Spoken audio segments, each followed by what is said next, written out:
We are the Polk County Leadership Governance Team. If we were to pick one phrase to define us, it would be student-centered, because when we come together to work, we lean on our diverse backgrounds and experiences to ensure that our decisions are focused on providing a high-quality education for all students. The four most important things to our governance team are operating with integrity, respecting our students, staff, families, and each other, establishing a culture where our stakeholders feel valued, supported, and have opportunities for personal and professional growth, and supporting an approach of continuous improvement to ensure student outcomes. Collectively, we need to work on behalf of the children we serve and find avenues of agreement so that we can govern the district in an effective manner. There is no acceptable alternative. We will always collaborate in a respectful manner in order to enhance opportunities for each student and staff member. We will not disparage others. Our students will thrive because we will remain committed to supporting the whole child. We hope to engage and empower our students and stakeholders to create a community of lifelong learners. And with that, I will turn it over to Superintendent Hyde.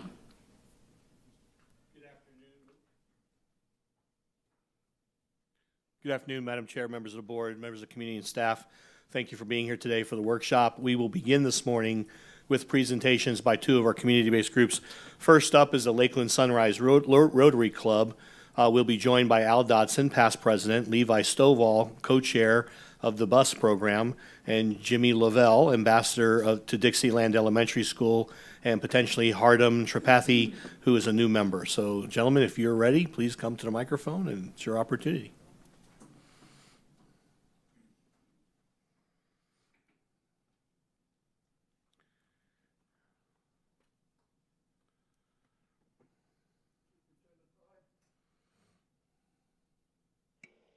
Superintendent.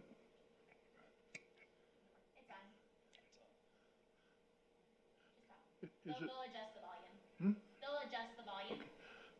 Superintendent Hyde, members of the school board, it's gratifying for me to be here to present Lakeland Sunrise Rotary Club's Bus Plus and Mentoring Incentive Program. The program that we call the Bus Plus program was the brainchild of Bonnie Allen Mundy, a wonderful Rotarian and member of the Lakeland North, now the Lakeland Sunrise Rotary Club. She is no longer with us, but her spirit and the program she started 14 years ago continues to provide a valuable service to our local public elementary schools. She had the desire to do something to further literacy and learning in our schools, and she determined that one way to do that was to provide the essentials necessary to keep students in the classroom. This so they can benefit from instruction rather than be isolated in rooms outside of class because of wet pants, non-compliance with dress codes, or other essentials. The bus program provides funding for belts, underwear, shoes, socks, and other essentials, as determined by school administrators. For children who are attending 24 participating Lakeland and 2 Mulberry elementary schools. The Mulberry schools were added 3 years ago when it was discovered the need in the 2 schools was great due to the large percentage of children whose parents are migrant workers. So how does the program work?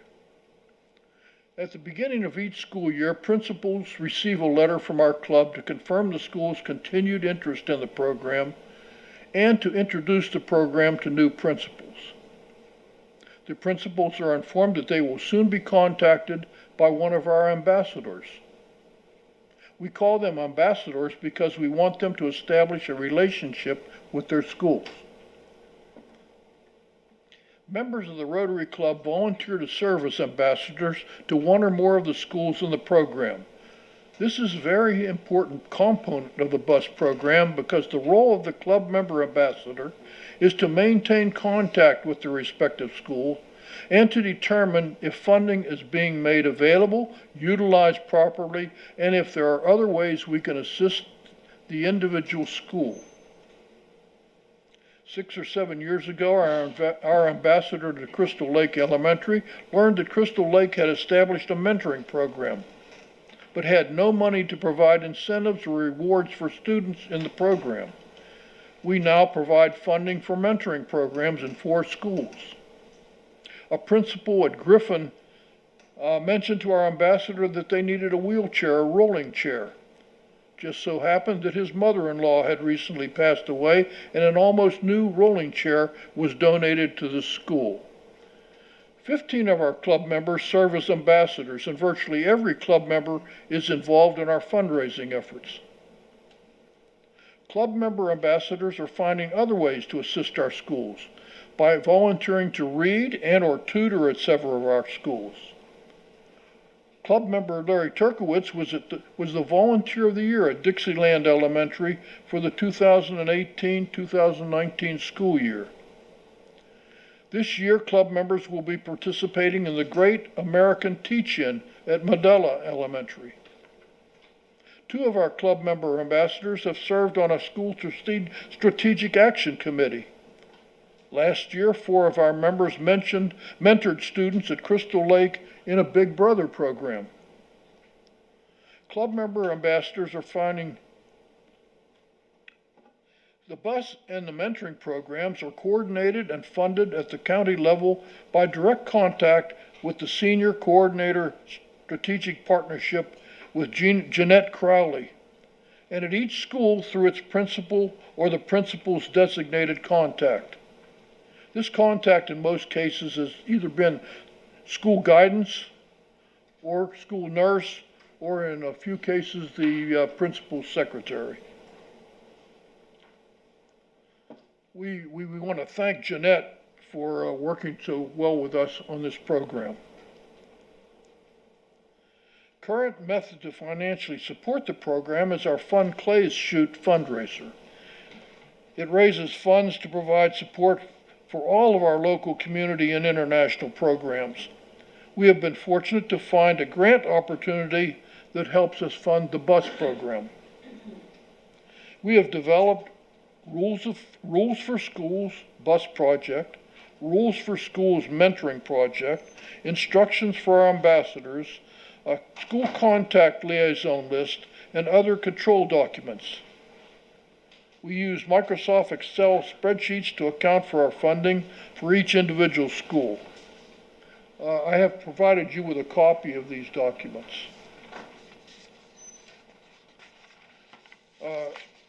I would like to introduce Jimmy Lovely, and he's going to speak a little bit about his work as an ambassador to two of our schools.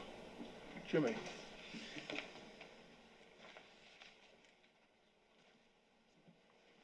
Thank you, Al. Thank you for this opportunity to speak briefly to you. My name's James Lovely. As Al mentioned, I'm a member of the Rotary Club, and I have participated in two ways with school-related institutions. First, I'm one of the people that's volunteering at Crystal Lake in the Big Brothers Big Sisters program. So I've enjoyed that program very much, and interacting with my little brother. And in addition, I am an ambassador to Dixieland Elementary.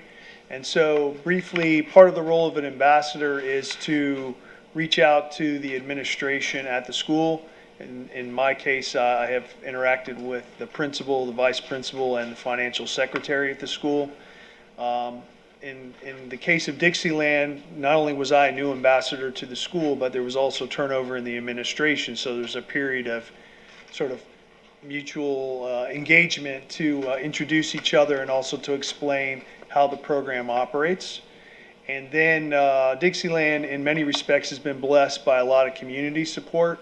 So I was in a kind of unusual position in that some of the initial ways that we would typically help a school had already been met through other outreach from community groups, church groups, and the like. So over time, interacting with primarily the vice principal and the financial secretary, and with input from the school nurse, we kind of redirected the funds away from sort of hygiene-oriented things and more towards uniforms and school-oriented things, so that the school nurse would have backup supplies of outfits for the students should they need to have their clothes laundered in the day because somebody got sick or whatever it might be. And so it's been a very fruitful process. It's been an evolving process as we kind of figure out how can we meet your needs. And that's one of the strengths of the bus program is we don't necessarily come in with a predefined set of things we're going to deliver to the school. We have a reasonable degree of flexibility to find out where the school is in deficit in terms of resources and be able to meet those resources where they are and based on what they need. So that's the role I've performed as an ambassador, and I'm happy to do it on behalf of the Rotary Club of Lakeland Sunrise. Any questions or?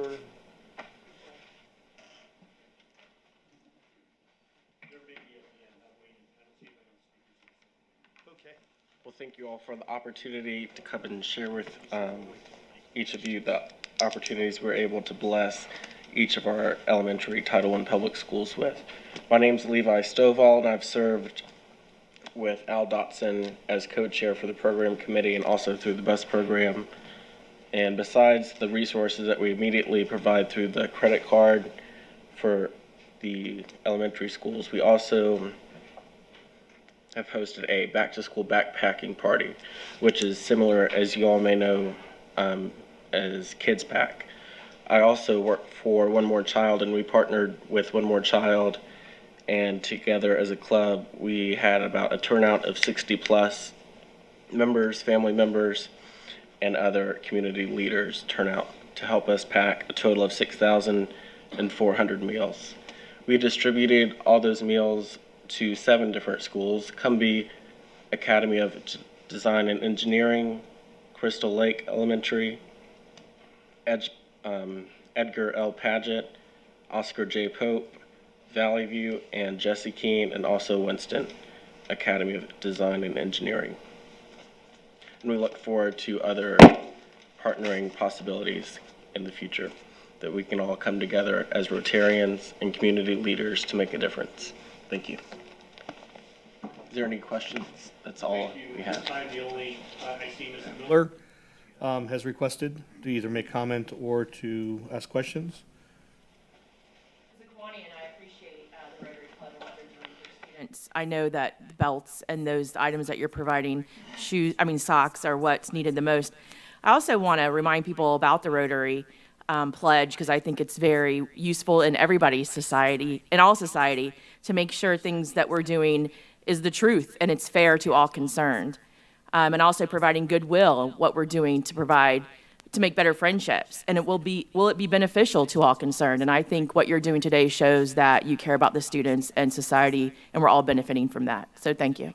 We have a couple minutes left. Do we have a couple of minutes left, Chair? I think we have 2 more questions. Ms. Fields? Thank you. I don't have a question. I do have a comment. I want to thank you all for your work. I remember when you used to have your fundraisers at the Lake Miriam Center with the hats. So you guys have been around for a long time, and you've made a tremendous difference in thousands of kids' lives. So thank you all on behalf of the students and their families and the school district.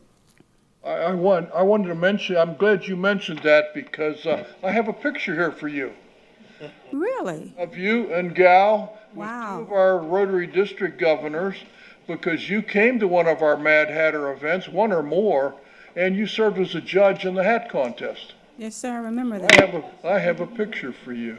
If you'll hand Thank that, you. or Jeanette will get it. Dr. Allen? Yeah, I didn't know that about Miss Fields. Might get some tips on what kind of hats we should be wearing in days ahead. But yeah, just in general, wanted to say thank you as well. As you're rattling off the different schools, it's really affirming and really appreciate it. And I'm sure I was thinking Principal Smith, Principal Warren, Principal McLeod, Dr. Dentley. Just want to say on behalf of them, really thank you for your work. I do have one simple question, not really expecting an answer, but have you picked out your book that you're going to be reading on Thursday at Medola? And in general, last night I did have a chance to look at 3 different books that I'm planning to read as I join your group with you at Medola on Thursday. So really appreciate what you're doing. I also have a picture here of taken at Griffin Elementary. In the picture is Jeff Fee, one of our Rotarians. In fact, the only original member, charter member of the Lakeland North Club. He was also a teacher and assistant principal in Polk County. And so I have that picture when we presented the rolling chair to Griffin. And I also have a picture here that I'll leave with you. We donated 1,000 books to be used in the Read and Ride program that you had when you put books on the buses. And I have a picture of that. We presented that right here at the office in Bartow. And we thank you very much for giving us this opportunity. Thank you, gentlemen, for your partnership. Next up, we have the Winter Haven Public Education Partnership, and we have with us today Dr. Henry, the Executive Director.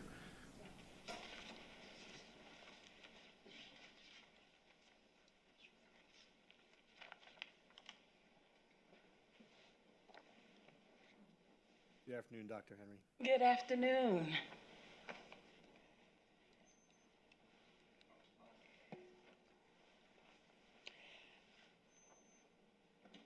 A little short. My name is Dr. Charlene Henry, and I am the Executive Director of the Public Education Partnership of Winter Haven. Welcome to my village. They say it takes a village to raise a child. And over the next 8 to 9 minutes, I'm going to show you the village that has come together through collaboration to champion the cause of assuring that children of the Polk County Village are winners in the area of education. Our goal at PET, as it's affectionately known, is to build partnerships with businesses and faith-based communities that will assist in making Polk County the #1 educational system in Florida.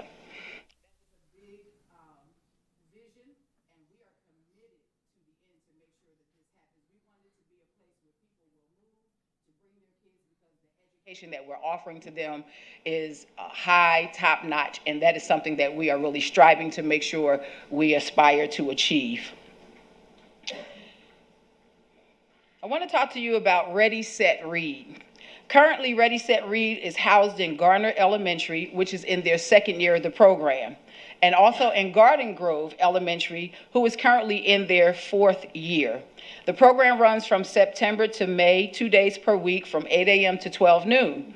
The program works with 30 students who, as they say, are in a bubble. The bubble is they are just slightly below where they need to be at the level of reading to achieve and to also move on to the next level as they advance in their education. We assist them to make sure that they reach those benchmarks.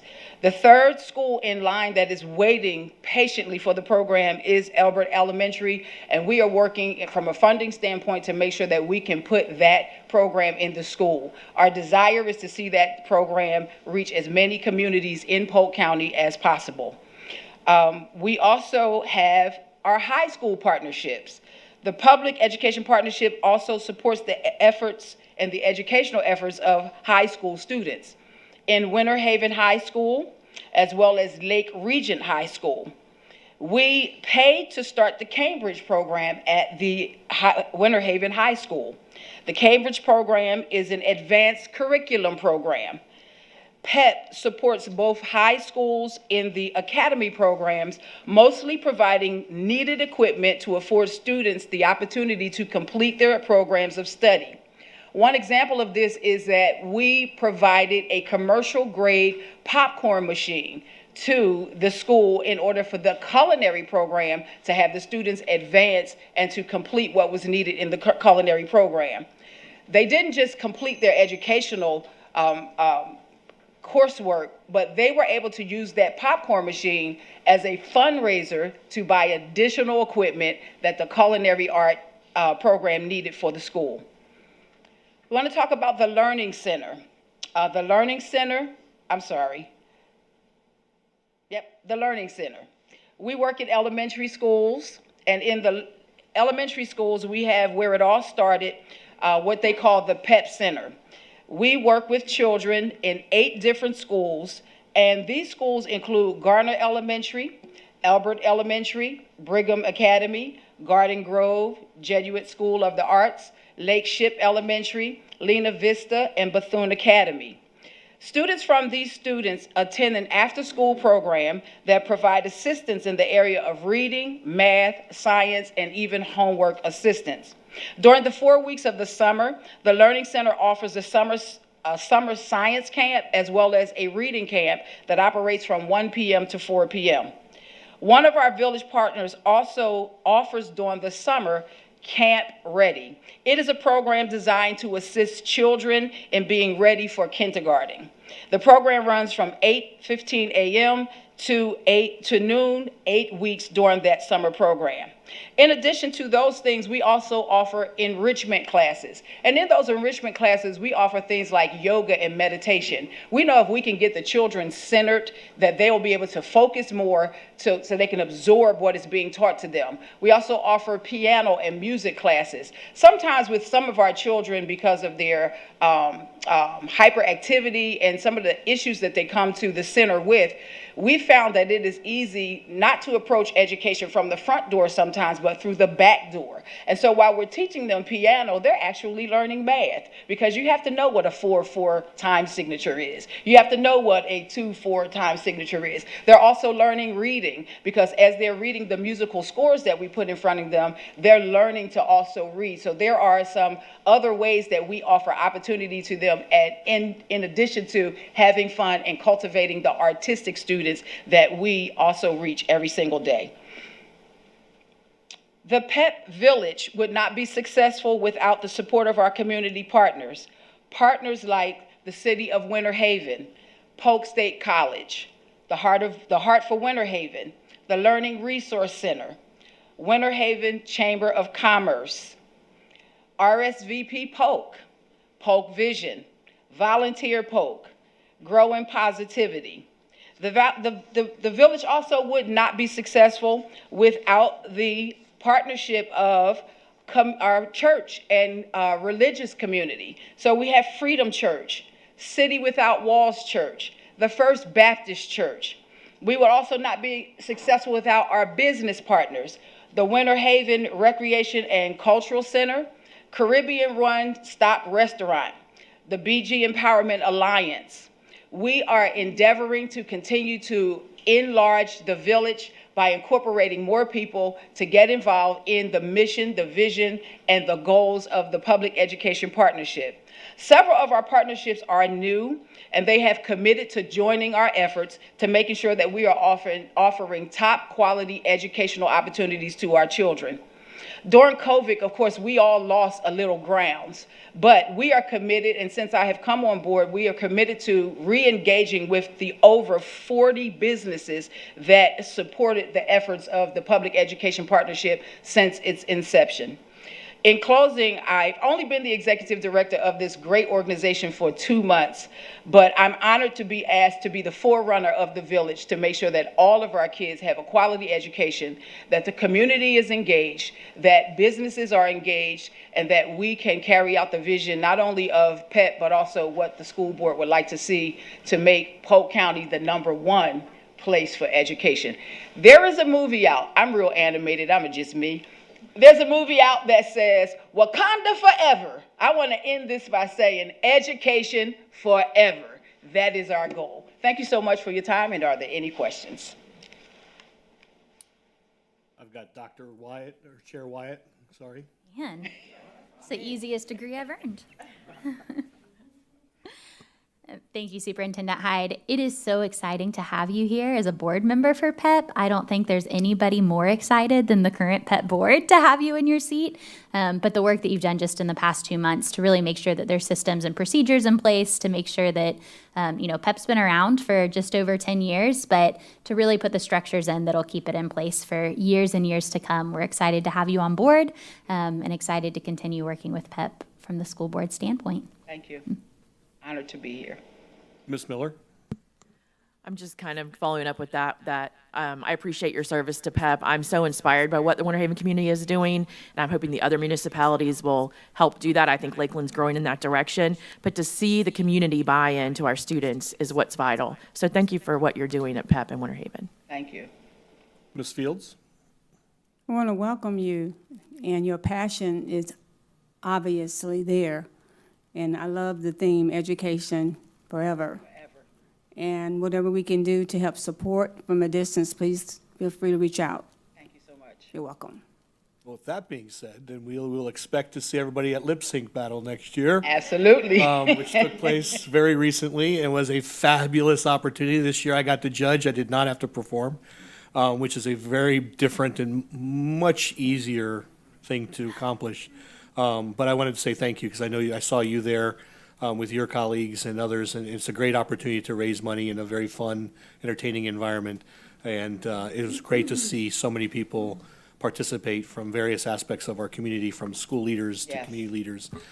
So there's sincerely a commitment there, and I think next year is the last year of the Lip Sync Battle. Yes, you can mark your calendars now. It will be November 9th of 2023. It will be the final lip sync battle, and there will be some reprises of old numbers and some new numbers from old contestants. So you will not want to miss Superintendent Hyde's performance next year. The gift that keeps on giving. Thank you so much. Have a great day. Thank you for your partnership. Next up is Graduation Alliance. A couple of things just to point out to the board while Ms. Harris, the Vice President of Program Development, makes her way to the front. This is a cost-neutral program to the school district. It's actually funded. They derive their own funding based off their own success. So this is a great opportunity for us to really get back some of our students. It's more of a drop-back-in program. They take on the burden of contacting those students. They work with us to disaggregate our data to identify students and identify potentiality of them targeting those individuals. But they've had a great deal of success across the state, and so we had the opportunity to meet with them several months ago. The team has vetted them as well, and so they're here before you today to kind of share their presentation, but to address any further questions that you may have. So, Ms. Harris, at this time, it's all yours. Good afternoon. My name is Dr. Mary Harris, and I am the Vice President with Graduation Alliance. I'm working primarily with school districts across Florida. You have a full presentation packet in your hands, but I'm not going to make you sit through all of that. I'll keep it very brief, and if there's anything you want to dive in a little deeper into, I'm more than happy to do that. Just a little bit about our organization, Graduation Alliance. We have been around for over 16 years now. We are partnering with close to 700 districts and schools across the nation. On any given day, we have over 100,000 students in our alternative programs. We also work with a handful of districts in Florida, and we have been working with them the past year and having absolutely fantastic success. So that gave us the confidence to broaden the program across the state as well. Our third-party validation, if you're familiar with Cognia, we are accredited by Cognia. It's the old advanced ed program. We're a certified B corporation. A lot of our courses, majority, are NCAA and ACE credit approved. We have been vetted and approved our course material by Quality Matters. And then we were part of the Genome Project through Mission Measurement, where they did an analysis on programs similar to ours. We were highly rated in this, the most highly rated program, and then the most cost efficient for districts as well. I think one of the interesting pieces of that is our males outperformed our females for an online program. That's fantastic. And our minority males outperformed all students. So we were very, very pleased with that. So just going to go quickly over a couple of slides and get into the program a little bit. So this program, as Superintendent Hyde said, this is for your students, more of a drop back in program. This is primarily for students who are completely disengaged from the district. They're considered dropped out of the school system. And so this is not for your students that are already in an alternative program or working with your counselors, your social workers that are, you're trying to get them to come to school on a consistent basis. This is where you're completely disengaged students. And it's usually a small population within a district. If you watch Last Chance U, I would say we're a little bit like Last Chance U for students. These are your students who are I always say can't or won't attend school, and there's a difference between the two.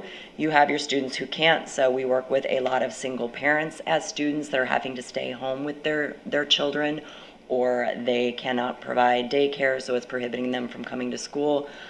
These are your students who they may be part of the juvenile justice system and are not allowed back onto campus. It's your students that are chronically absent due to health issues, or they have severe social anxiety and school is just a difficult task for them to enter a building. So these are your students that they do not want to be in a brick and mortar building. The alternative program and the online programs are difficult because they tend to have a lot of social emotional needs, and they need a lot of human support built around them to be successful. So the way that we do this is the curriculum is an online program. Our teachers are all Florida certified, highly qualified, and it is an online asynchronous program, which that means that they can work at their preferred time, whether that's day or night. We know these kids' lives are messy, and so some of them are working on their courses at 2 a.m. in the morning. While it's asynchronous, it is a program that we do hold them accountable. So they do have assignments due every single week. They have to be in by Sunday. If they start to fall behind, we have support structures in place. Every student has an academic coach. That academic success coach is there. I always say they're lovingly the NAG.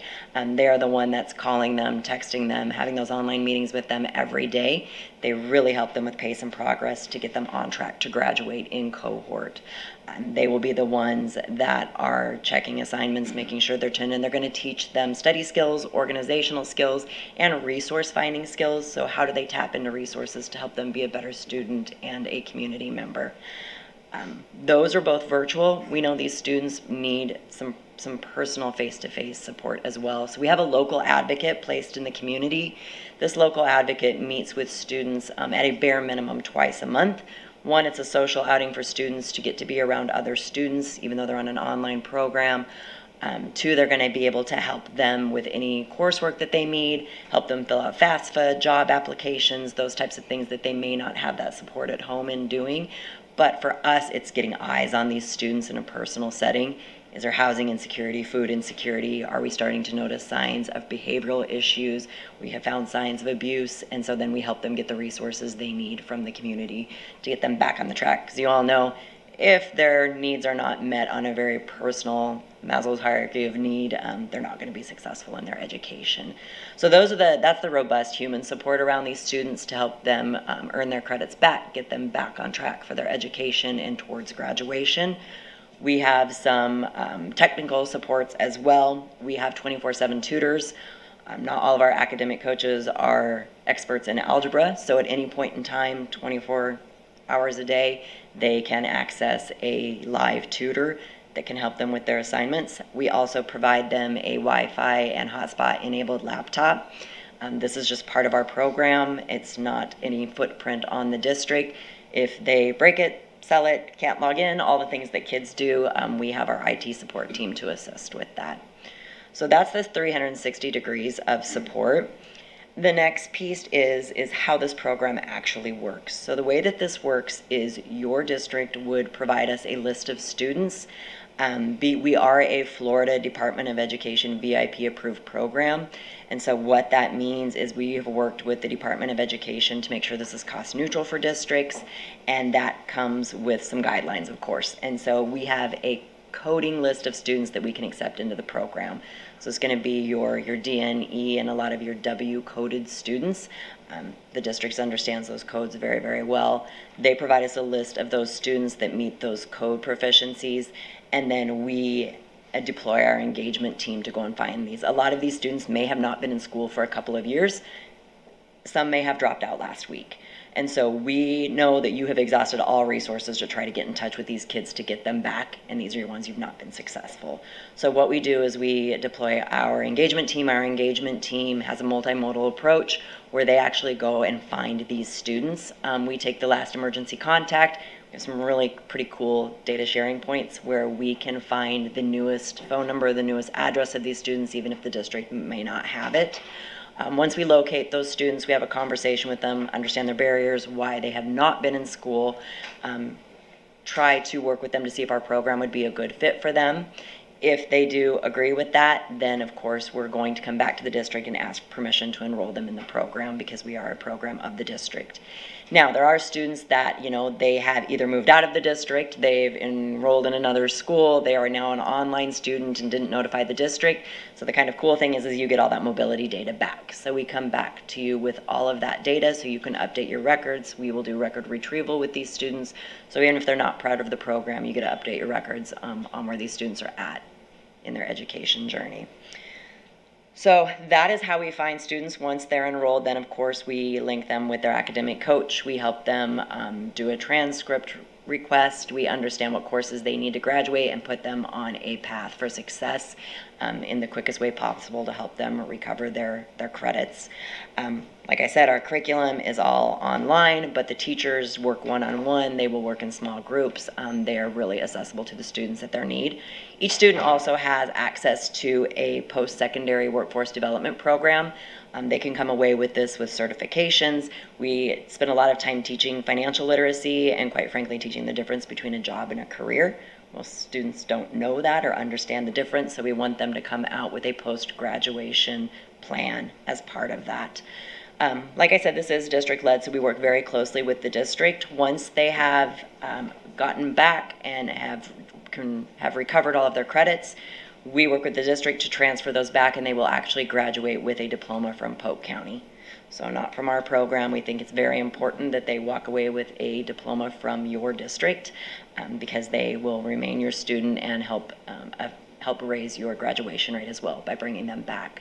So because this is a Department of Education program, the way that it works is, like Superintendent Hyde said, we only charge when students are successful. So if we have students in the program, they're not completing their courses, that means you're not receiving funding from the state, and we do not charge based on that. So it is purely a performance-based program.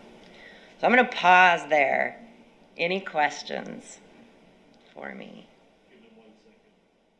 Sure.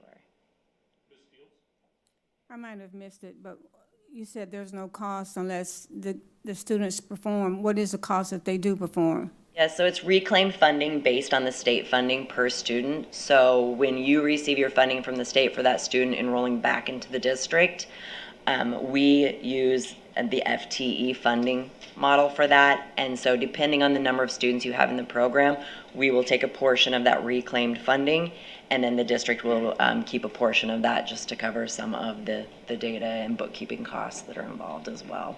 So what is that, like a percentage, 10 or 12% or something like that? Yeah, so the district, depending on the number, at the very most, we would take 95% of that reclaim funding and give the district back 5%. So it's on a sliding scale. It ranges from 88% up to 95%. So the district, essentially, we serve as a pass-through. We only get the FTE funding once that student attains a creditable status with the state of Florida. So once we receive our funding, then we become the pass-through that funds them directly, but there's no cost to us. These are students who, again, that funding is only provided to us if they're being successful. At the most, they get, if there's 1 to 14 students being supported, they get 95% of that FTE allocation.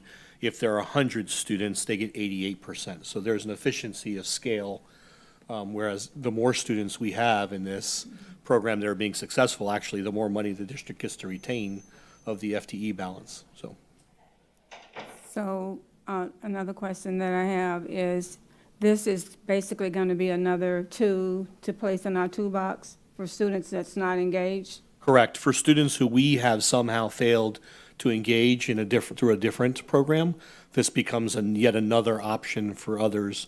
And again, they may have, and based off their interaction with smaller groups, individual students, and their emphasis to align the academics with workforce development may be a more attractive process for these students. And so the hope would be if they could pick up 20 to 40 students for us a year that otherwise would have just simply walked away as dropouts, our community as a whole benefits.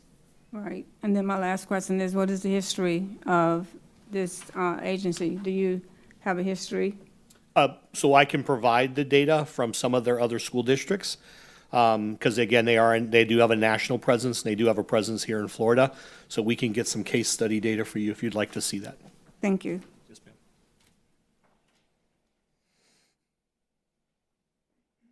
Ms. Miller? I just have a question. The rate of students with disabilities dropping out is significantly high in Polk County. What is your level of support? Is there a limit to the support that you provide? Can you talk a little bit about that? So most of our students do come to us either with an IEP or they may be an English language learner as well. Those students that are on an IEP, we have an exceptional learner director that will work hand in hand with your exceptional learner director. We follow all IEPs because this is a program of the district, and by state and federal law, the IEP does have to stay with the district. But we will attend IEP meetings with your team on behalf of the student, and we follow all IEPs. So any accommodations or modifications that a classroom teacher would adhere to, we adhere to those as well. So Florida standards as well as the alternative access? Absolutely. Thank you. Thank you, Superintendent Hyde. We've talked about graduation rates, and as a fairly new board member, definitely watching this, love hearing Dr. Wilson's interest in at-risk kids along the journey here. And I see it as compound interest in a sense, right? This is compound interest as far as these students that are not graduating, moving into our community, and the negative compound interest that has on our community. So I was curious what range of age, in a sense, grade level are you targeting? Is it, just would love to hear some of your thoughts on that. Yes, so to follow the Florida Department of Education VIP guidelines, they have to have completed 8th grade. So we have an age range. We will actually give you a birth date range of these are the students we can work with. When you start to pull these students, they have to, at least be 14. And then we can take them up until they're ready to age out of the district. So if you have students that you've lost track of, that they are 18, 19 years old, we will actually work with those students and help get them a high school diploma. So it is really that high school to adult education age range. Okay. And we do encourage students, if they start to have great success and they're feeling confident and they're ready to come back into the district, we actually encourage that. We want them, if they feel like they can come back to an alternative program or back to your brick and mortar schools, we actually encourage them to do that, and we work with the district to help make that transition possible.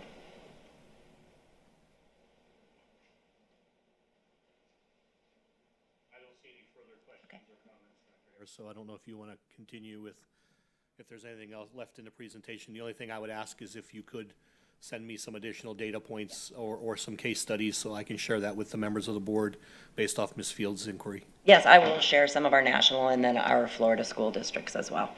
Thank you. Give that to you. Okay. Nothing else. Thank you very much. All right, thank you so much. Next is our attorney-client session. This session, we will actually recess to the superintendent's conference room based off the number of individuals and the stenographer requirement for space. Thank you. So we will now adjourn this meeting. And after Wes gives his little spiel.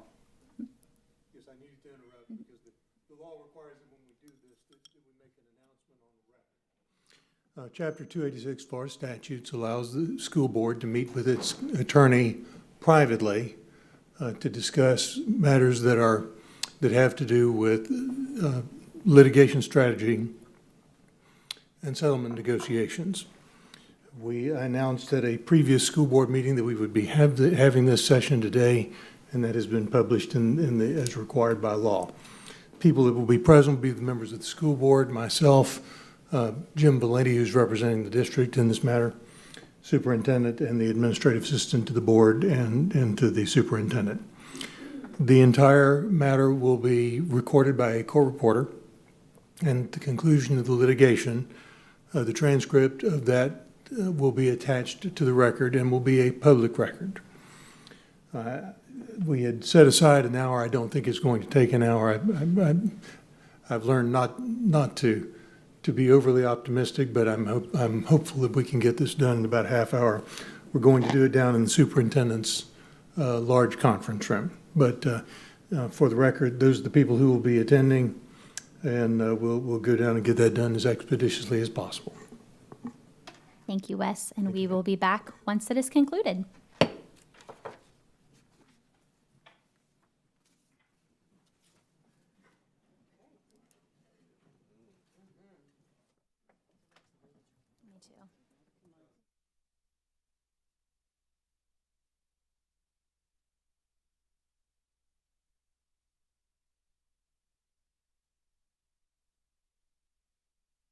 Class of 2018, please rise. Haines City High cheered on a pint-sized student at graduation this year, 2-year-old Abel joining his mom Maria Hernandez.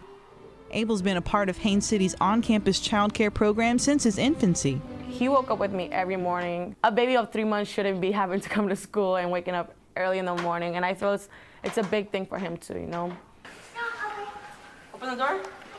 He came to school every day with me and had to go through everything just like me, tired and frustrated every day. There was days that I was crying in the parking lot. Wondering like, should I just be done with this? Like, should I just leave, go to work, and I'll just go back to school? And just seeing him like looking at my face, I'm like, why would I leave school and then come back when I can just finish right now? Oh, Abel's been with us since he was a little baby. And he's now in our 2-year-old classroom. And he is a pistol. Again.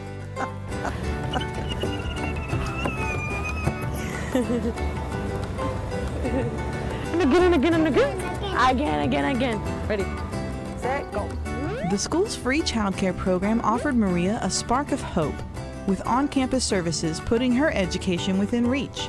Without it, I was already living with myself, so that was another big thing. I was wondering how expensive was the baby? How hard was it? Would I have to get another job? Would I have to leave school? My husband, he's in college, and he had 2 jobs already, so I was wondering how we were gonna tumble having a baby, you know, if we would have time for the baby or anything. Abel, I love you more. He'll say, no, me more. I'm trying to give my son a better life. Most moms don't make it through high school even, and it's something that statistics say all the time, saying that once you have a child, you leave school. I didn't want to be that. I didn't want to be another statistic. Well, Maria's amazing. This is my 3rd year here, so I've known her for 3 years. Now to see her as a senior, what she's accomplished is just amazing. And her dedication to be here every day, her commitment to bring her son to baby hornet care, and to come see him at lunch, pick him up after school. Like, her son is truly a student here.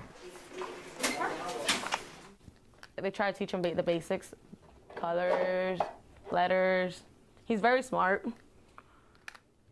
Did he start to walk in this daycare? Yeah. Did he? Yeah. He came here at 3 months, and exactly at when he started walking. And I stood there and just watching him, and he grew up here. Basically, this is like his house, because he's been here all his life, every day, every day. It does help us to build their parenting skills because they're young. So we get an opportunity to be a part of that and helping them as the child grows. There may be questions that they may have, or they may need advice, but that does help us to be able to assist them as well. The value of having the Teen Parent Program is they understand the importance of graduating high school, and they instill in their own children the importance of graduating high school, because Mom did it, so I can make sure or instill in my baby that you can do it as well. Not every girl fits a traditional school setting. Not every girl fits a location here at one of our centers, like Travis Technical College. We've had girls that go into our Fresh Start program. We've had girls that go into our Acceleration Academy. And I believe because Polk County has so many options for these girls to be successful, it is their only option. She'll say it's hard, you know, to raise a son on her own, to have not only one job, but 2 jobs, and to get her homework done, and to come to school, and to go through testing and meet graduation requirements. There's so many things. But every time she said she felt like she couldn't do it, all she had to do was look at her son, and that was inspiration enough that I got to get that diploma and I got to get this done. You know, the same faces you see every day, they become like family to you. Like, even if not my blood, but they become your family. Honestly, they're taking care of my son, you know? They're taking that responsibility, you know? They give me the opportunity to come to school, and I really thank them every day about it. For more information about the Teen Parent Program and to discover ways Polk County Public School is putting students first, visit our website at polk-fl.net and keyword search Teen Parents.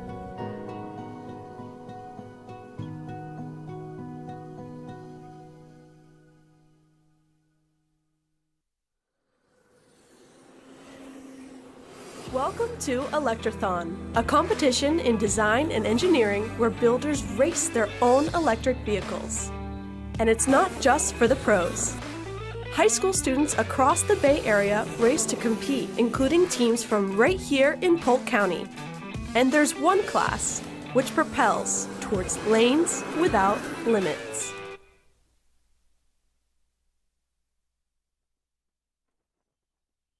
My name is Freddie Beck. I'm the treasurer and publicist for electrathonoftampabay.org, which is a nonprofit group that was put together basically to be able to offer school students that were in STEM programs such as auto mechanics, computer science, engineering, an opportunity to apply their academic learning to a practical hands-on STEM application.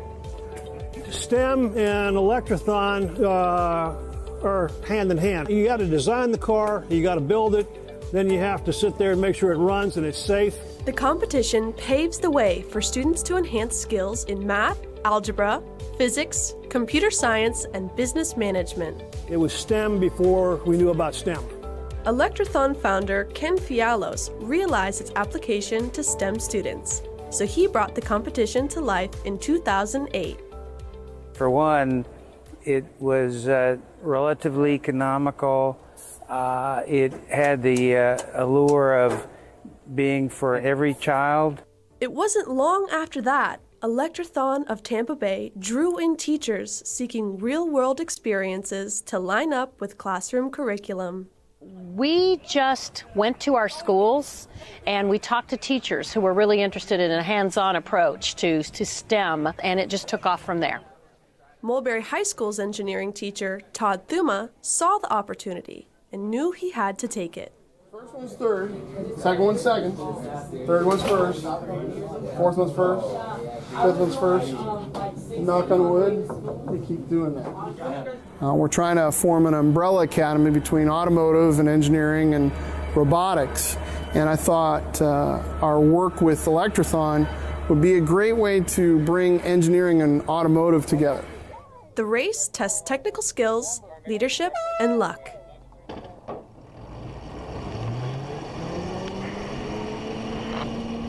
Now it's just meeting, so if we can beat 86, then we'll be okay, I guess. We're not going to beat 86 in the first race unless somehow we pull out 10 laps out of us. Why don't we swap out people? Alright, So everybody can get a chance. It doesn't matter if we win or not. I'd rather just everybody. It's I understand it. oof. There we go.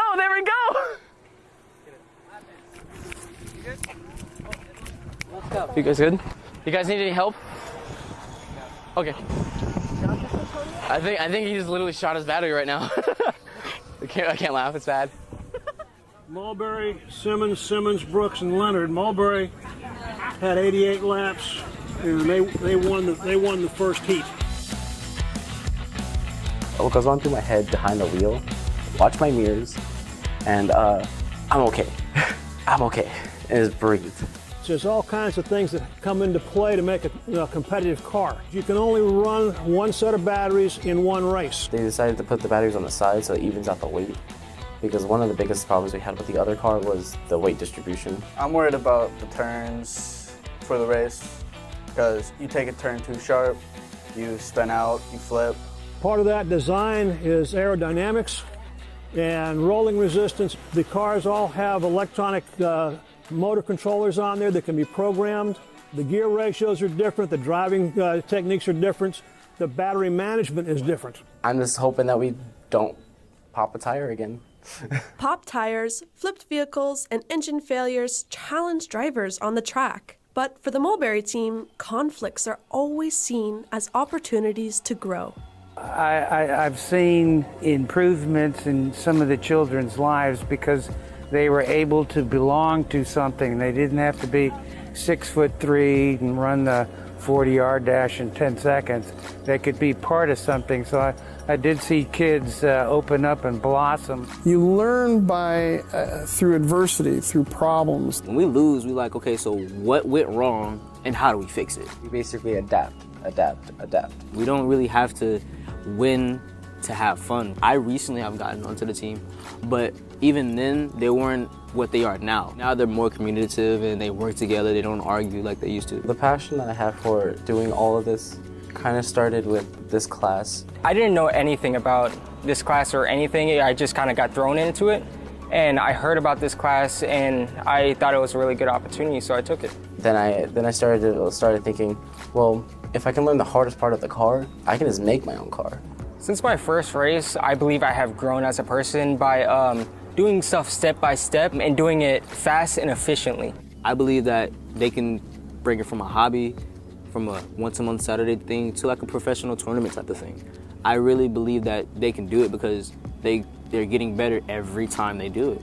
I want to make my own car and going into the open league so I can continue this, but on the adult level. We've got 2 or 3 of our racers are former students from our high schools who are now racing again as open class grown-ups.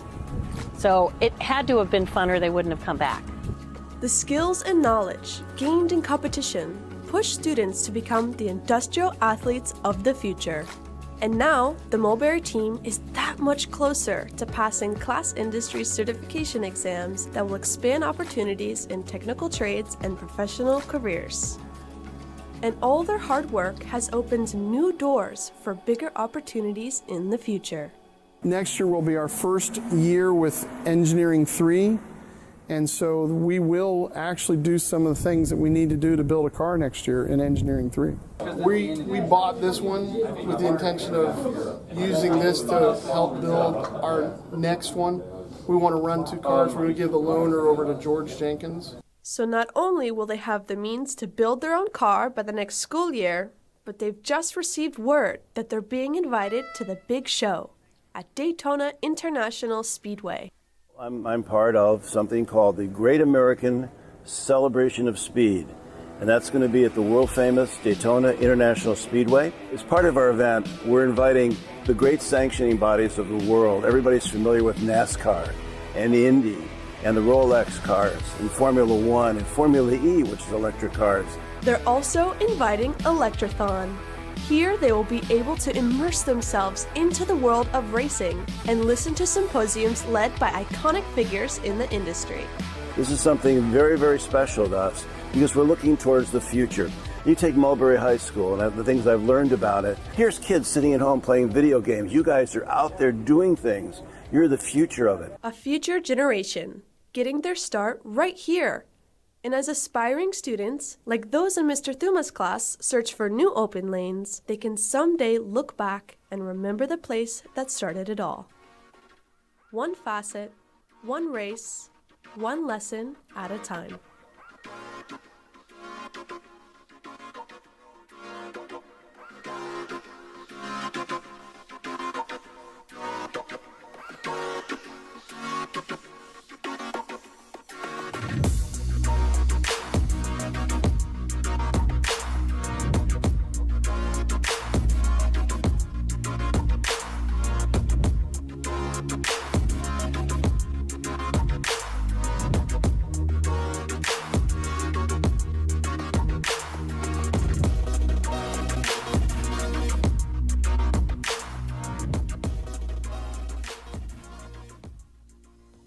At Polk County Public Schools, we proudly put students first, from the first day of preschool to graduation and beyond.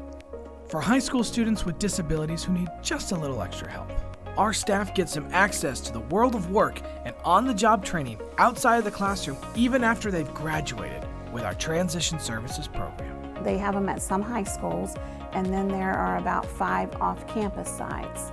All of those deal with students who have graduated from high school, they've deferred their diploma, and they still need a little extra help, so we can take them through their 21st birthday and provide that assistance. Sandy Harper and her transition program at the district office recently partnered with the RP Funding Center Transition Program to hold a session of mock interviews for their students with real employers. You know, we do a lot of practice stuff in the classroom. What we were trying to get them practicing with people they don't know. We felt like that was as real world as we could get to a true interview to give them the practice. All right, what work experience have you had? I've worked at Papa John's assembling pizza boxes, working around like doing dishes, cleaning. The mock interviews were helpful for me because when you go as for a real job, you gotta know the questions and pick up fast and don't hesitate. And when you have a job, keep on going. Do your best and give it everything. Give it your best shot. I think it's a great benefit to give them experience in the interviews for when they go out of transition and get jobs. Their strengths, I see, they're personable, where they can get along with other people.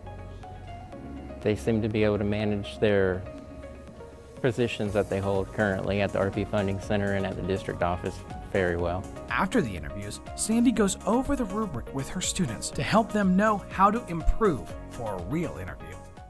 Okay, this one says he needs to add more work experience with his family and the paint company. They don't understand the world of work if they've never participated in it.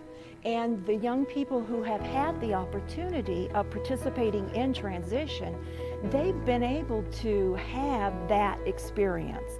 Our transition programs even take it a step further by having students go into local businesses and gain working experience. Being a transition program, we go from high school to the world of work and also being on their own as much as possible. Part of the day is spent going to career experience. That basically is an internship, you could say. We go to Lakeside Village and also to the Sun and Fun properties, and they work in different areas, different businesses as the years progress. When they start working, you realize that their skill level is much higher than you've even given them credit for. I also am amazed by their compassion and their unconditional way of living. They usually don't complain about anything. They come in and they're happy to work and they're happy to do it. And they never say they can't. They usually don't say, we can't do this. They're usually willing to try something even if maybe they're not so great at it. Well, I'm grabbing a napkin, knives, and forks. Then I do that.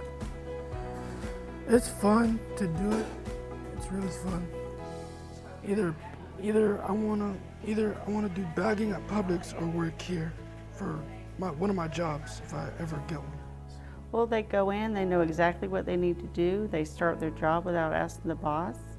They just go in and start doing everything that's on their list, and when they're finished, they're trained to ask for more work to do, and they do ask for more work to do. And then if they run out of something, sometimes I'll go to the boss and I'll suggest something. He'll go, oh yeah, let's try that. So far we've had 4. They're all really hard workers. They all take direction very well. They're constantly looking to learn new things. Makes it easy from my perspective to coach them along and things like that. Honestly, I wish that when each student's done with their semester and the program's over each year that we could hire more students, but sometimes we have been able to hire one. He's worked out really well. He'll be here for a long time, I think, as long as he wants to be. So. We actually hired someone out of the program. He's no longer with us now, but I hired him. I was paying him, he came in, and he worked 2 days a week. And I would be glad to talk to other businesses, because I think what happens is they're nervous, they don't really know, they don't have any experience with it. They probably think, hey, I have to babysit, but that's not it. You show the team or these kids, you show them a couple times and they're golden. Honestly, Ivan does such a good job. He comes in, he knows what he has to do, he does it, and then he comes and finds me and we go look, and if he has questions, he asks. So I mean, it's pretty awesome.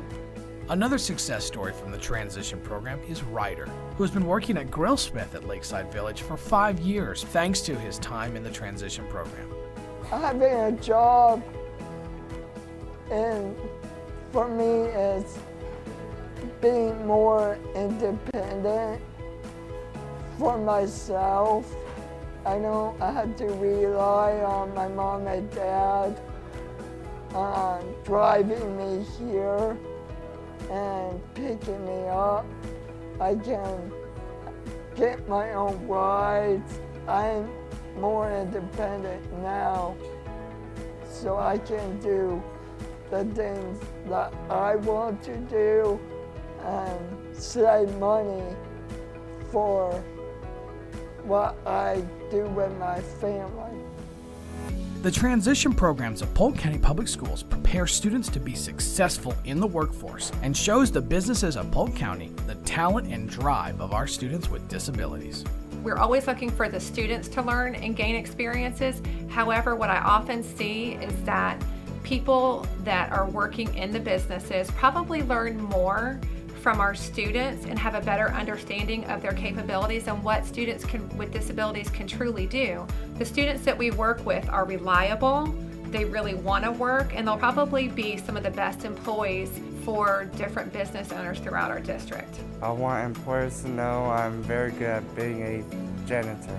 I can clean, I can make windows shine, and make sure the carpet is clean.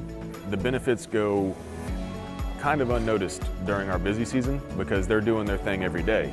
But when it comes to summer and they're not here, you can see it, it's day and night. The outside's not clean, our windows are smudged because they take care of those kind of things. It's a regular thing for them, and they're incredible. They keep this place looking amazing, and I don't think that they get the appreciation they deserve because they do it without question every day, day in and day out, and this place looks fantastic because of them.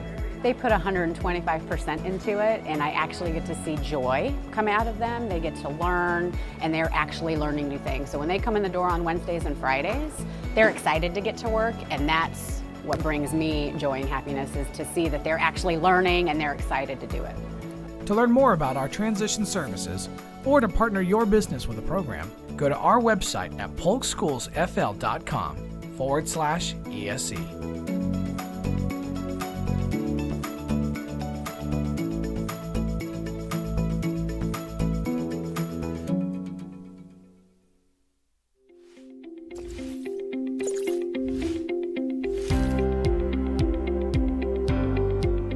Hello, I'm Fred Hyde, Superintendent for Polk County Public Schools. And we have some exciting news about a big change coming to our schools that will help improve learning for our students. This year, Polk County Public Schools will be providing each student with an internet-accessible device. The district was recently awarded a $28 million federal grant, which along with other funding is making this a reality. Providing a device to each student, our one-to-one technology initiative, is a very important step for our community.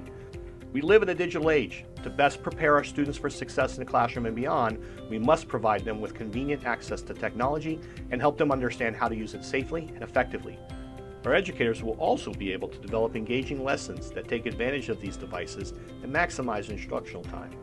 Using these digital tools, teachers can identify student-specific areas of need and assign the appropriate resources to assist them. Keep in mind that these devices are not the only way that students will be learning. They will still be reading books and participating in traditional classroom activities. Younger students in elementary schools will be issued iPads, and older students at the middle and high schools will have laptops. All students will be able to take their devices home to continue learning outside of the normal school day. Before taking the devices home, students will first learn how to be responsible for them and maintain them. We will also provide information to parents and guardians about proper care of the devices and options for accessing the internet from their home. We will be releasing more information in the coming weeks. Please continue to look for updates on our website, polkschoolsfl.com. Your child's school will also share important updates on this initiative throughout the school year. Thank you.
Academy's really helped me out because it really opened my eyes that there's more than just college.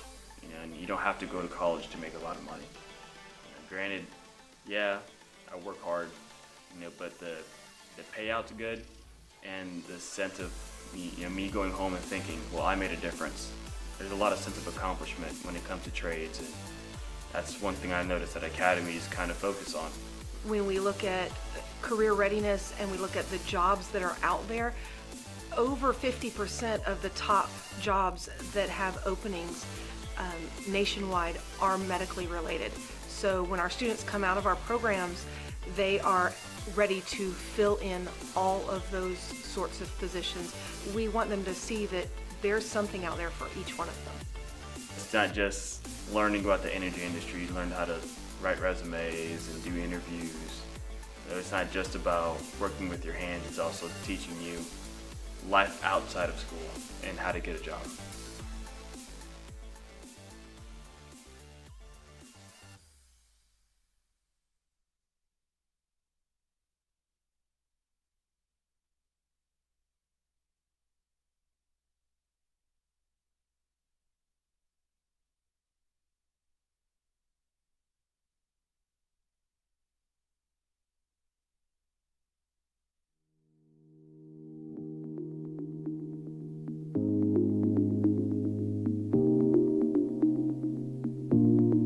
Homelessness is everywhere. You may not be able to see it, and it may not look like what you expect, but homelessness is out there. And within Polk County Public Schools, it affects more than 3,700 students. I'm Ben Roosh, Polk County Public Schools Homeless Liaison, and I'm asking for your help in identifying our students experiencing homelessness, so that we can provide them the services they need to be successful in school and life. When you think of homelessness, certain images probably come to mind. But homelessness can take many forms. According to the federal law, the McKinney-Vento Act, students are experiencing homelessness if they lack a fixed, regular, and adequate nighttime residence. A student may qualify as experiencing homelessness if they are sharing housing with friends or family members, living in a motel or hotel or campground, living in an emergency or transitional shelter, living in their car, park, public space, or abandoned building, living in substandard housing, or living unaccompanied, meaning they are not in the care of a parent or legal guardian and they lack adequate housing. A student can be experiencing homelessness for lots of reasons, from hurricanes and other natural disasters to house fires, domestic violence, parental incarceration, a death in the family, and of course, economic hardship. No matter the cause or what exactly their circumstances look like, students experiencing homelessness are at a greater risk of not completing their educational requirements. What can Polk County Public Schools do for these students? The school district runs a program called HEARTH, which stands for Homeless Education Advocates Restoring the Hope. In accordance with federal law protecting the educational rights of students experiencing homelessness, HEARTH helps these students enroll in school, stay in their school of enrollment even if they move into a different zone because of homelessness, receive transportation to their school of enrollment, even if they've moved to a different zone.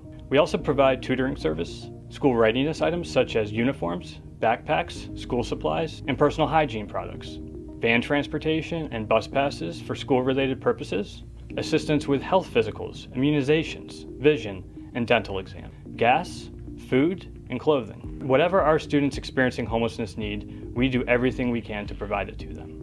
Why am I reaching out to you today? Because our students experiencing homelessness need us now more than ever. The coronavirus pandemic has led to a severe economic downturn, and with the rise in unemployment, studies also predict a significant increase in homelessness.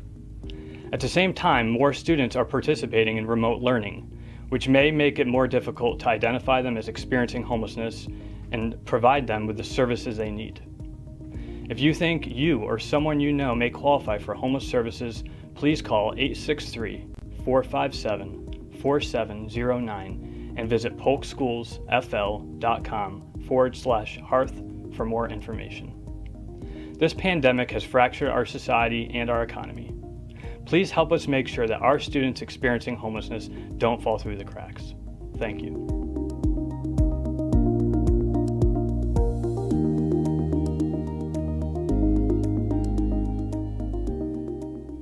The pain is there because you're leaving home, which is Philippines, but you don't know what's ahead of you, which is already the opportunities that you have. Like, I did not see like these people here are so welcoming. Like, really? Like, I was really like flabbergasted with all what happened.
I went in thinking, you know, this is going to be difficult. I'm going to be uncomfortable. They're going to make me say things or do things that I'm not comfortable doing yet because I don't have the teaching experience. When in reality, it was laid back but productive because we were still able to have some of these difficult conversations and difficult techniques that might be hard when you're a first-year teacher, but in a productive manner where it wasn't intimidating at all. In fact, it was rewarding. That name speaks for itself. All teachers, whether you are a new teacher, whether you are a second career professional, whether you are a veteran teacher, whether you are a teacher just somewhere in the middle, whether you teach athletics, whether you teach physics, this is where you will get that understanding of how to directly impact student achievement. And that is so important, and it is so worth your time. Through Extending Excellence, I was energized with the new strategies and things I was learning with the different programs we were implementing.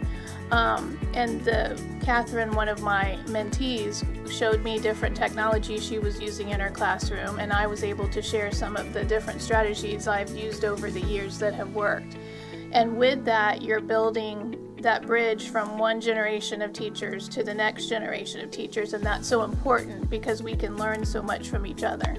Because in your first few years of teaching, I mean, it's super overwhelming. Sometimes you feel like you're drowning. So to have someone that's there for you, especially not at your school, I really like the idea of being able to collaborate with, since Polk County is so spread out, collaborating with people that have different ideas, different backgrounds, different demographics at their school to collaborate with and bring to the table. Just having somebody there to say, hey, I was there, I'm here for you, anything you need, and not feeling so nervous, because sometimes when you go, going to admin is kind of scary sometimes, especially when you're brand new to the school. So having somebody that I felt was more on my level that I could talk to, so I wanted to make sure I was also that for other people. The biggest impact for me was to see teachers week by week gain that confidence in their classroom and taking that criticism and just really turning it to something beautiful, and then turning it around and taking those risks in their classroom with their students.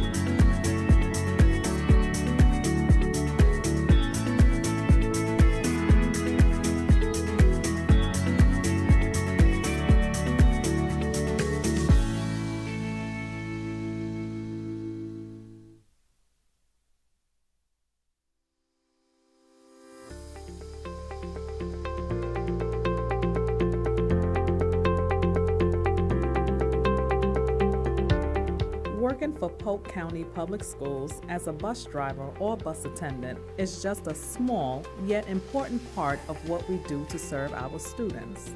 We want to thank all the unsung heroes of our driving force. Our dedicated trainers assist every day with educating new drivers and bus attendants, preparing them to be the best they can be.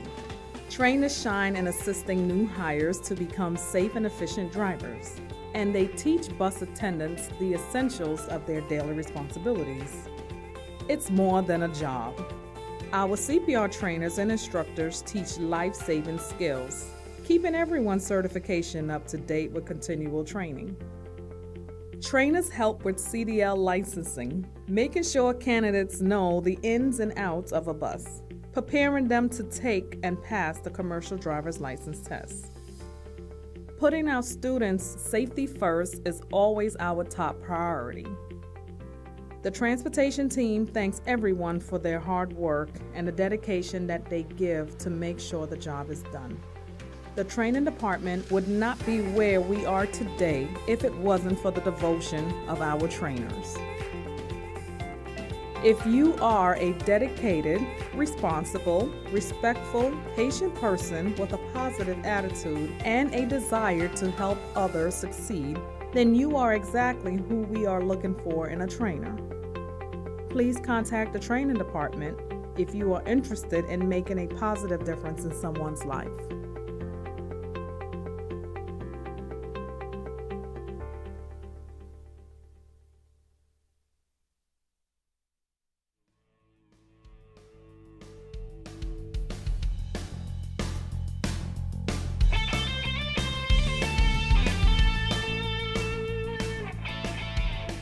My name is Paul Peterson. I am an art teacher at Southwest Middle School, and for the past 5 years or so, we've been making skateboards in my class. I remember the Polk County School Board mission statement a few years ago talked about rigor and relevance. And what I found in 20 years of teaching, that the kids are learning all these skills, but they're not able to apply them in a relevant way to where they are right now. So by making the skateboards, they're able to incorporate the math, science, and artistry of taking a raw material to a finished product that they can go out and actually physically use. At Southwest Middle School in Lakeland, Florida, art teacher Paul Peterson dives into the art of fusing academics with woodworking and design, re-sparking vocational and academic skills that had previously faded. There's always a beginning to any endeavor, and Mr. Peterson started less than 5 years ago. In 2014, Lakeland was a sponsor city for InnoSkate, and that year we hooked up with creativeskate.org, and we made about 50 skateboards.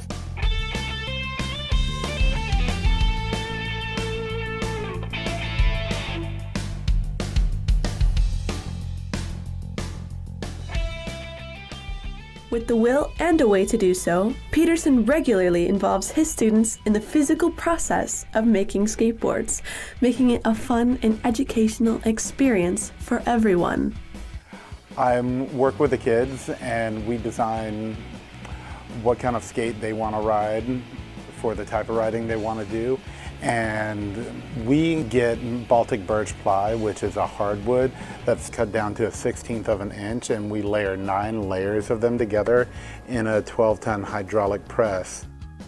All right, I need your help, guys, because you always, every time you glue something, you got to do sound effects, and since we're on film, ready? Oh!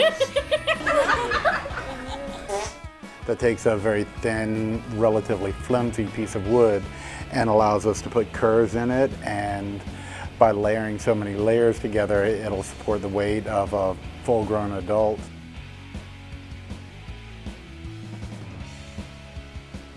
While standardized testing and feature readiness have become a dominant focus in schools today, Mr. Peterson's vocational involvement gives light to the dynamic importance of applying real-world knowledge. His methods raise the standards for student achievement and instills fundamental basics of history, math, science, and even economics. I want to keep making them because I want to keep writing them, honestly. It's just a fun thing to do. It gets a lot of students really interested in my subject matter rather than just getting put in an art class that they may or may not be too interested in. At this age, a lot of my students are less concerned about the classics, the Greeks and the Renaissance, but you talk skateboards, hot rods, and graffiti, they're loving it and they're learning the same skills with perspective, color, shading, and so on. And once I get them hooked, then I can bring in a little bit more of the history of where all these skills came from.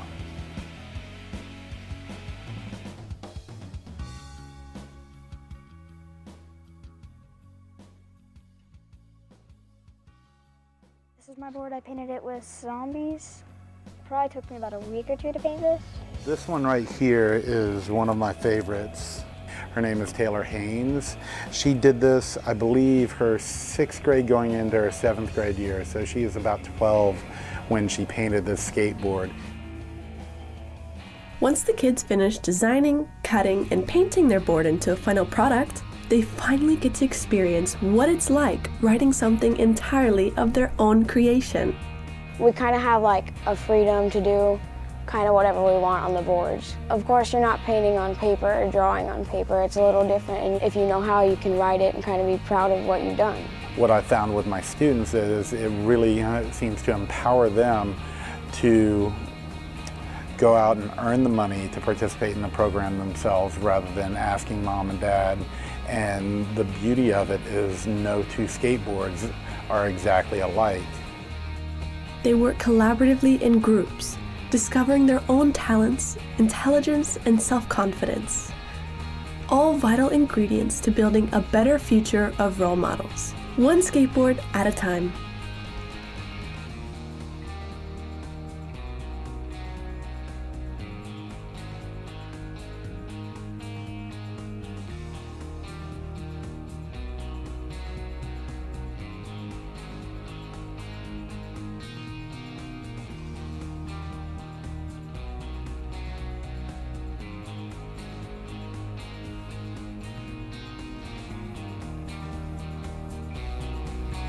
ENN starts right now.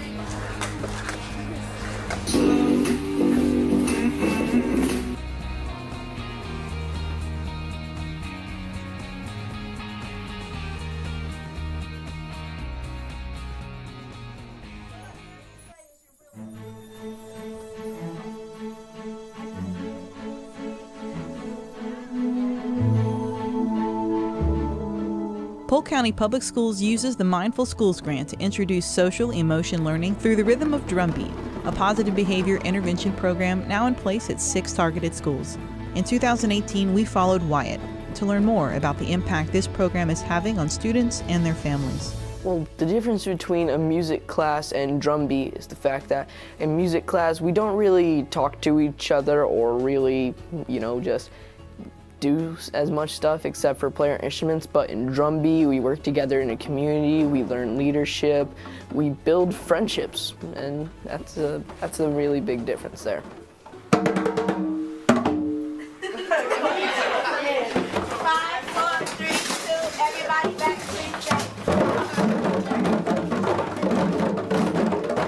to Wyatt in Drumbeat, he is always super helpful. He's always the one who wants to set up the chairs, wants to make sure every chair has a drum, and he's always greeting you with a smile. The stuff he would say in group would lead to the most amazing conversation. Oh yes, I have seen that. Have you seen the new TV series they came out with?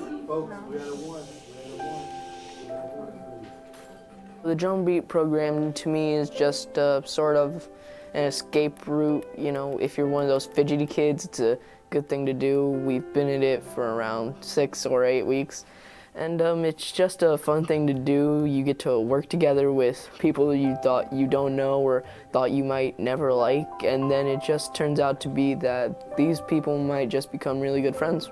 People that I thought I would never, want to be friends with. Turns out that they're actually really cool people. That's logical. Logic. Like in week 5, we were talking about feelings. And he said, okay, but what do you do when somebody is up in your face about something they said you did and you didn't do? And it was this, he brought this up and it became this marvelous discussion piece because all the other kids in the room had had a similar experience. And when you start to realize, man, we are more alike than we are different, it's like they all kind of take another look at each other and go, okay, all right, we are more alike than we are different. And it's interesting because where would they get that information? And we know key to students' resiliency and success is that the more activities and the more people that they have, the more people they can call to when they're going through a difficult time. So learning where your space is in the community and how to get involved, because at middle school, that's a difficult time. And if you are reserved and afraid to take a chance, sometimes we just need encouragement or have a friend say, hey, why don't you come with me this afternoon to Drumbeat? Or let's go to track together. And hear that that's okay. And so students get to see a greater part of what school's all about. Hey, Grammy! I wonder if what I plan to do is actually going to work out one day. The main thing is what they need is right. Uh-huh. It's getting their education. Wow. Yeah. Hey, Squirt! I will, Grammy. There's a lot of stuff. Don't touch it, you'll break it. You'll break the fabric. The things I'm able to express is sometimes I get into arguments with my brothers and I'm just really fed up with it. And drum beat really helps me calm down and stuff. And if I'm feeling upset about something, it, you know, cheers me up. You can definitely see where instead of instantly reacting, especially with his younger brother, he tries to take a breath, tries to cool down before he reacts so fiercely with him. Now, more so than before. Will be solved. Now, we're all hungry. Yes, that will be solved if you never talk again. What I've noticed most is he's been more talkative to me and opening up to me more about issues and things that's going on. And when they open up to us, of course, it allows us to be able to help them and talk to them. I was scolding him about something. He was standing at the sink and he had his hands kind of behind him and he's just drumming on the countertop. And he's looking at me, listening to what I'm saying. He's just trying so hard to not be like, "Urgh!" And he didn't. And I was like, what are you doing? And he's like, I learned it in drum beats and I'm just listening to what you're saying. For him to have that tool to be able to sort of step back and look at it and slow down and say, I can choose. I can choose to be nice about this, I can choose to be mean about this, or I can choose to just extricate myself from that. I just really feel like it's invaluable that they know that they have the option.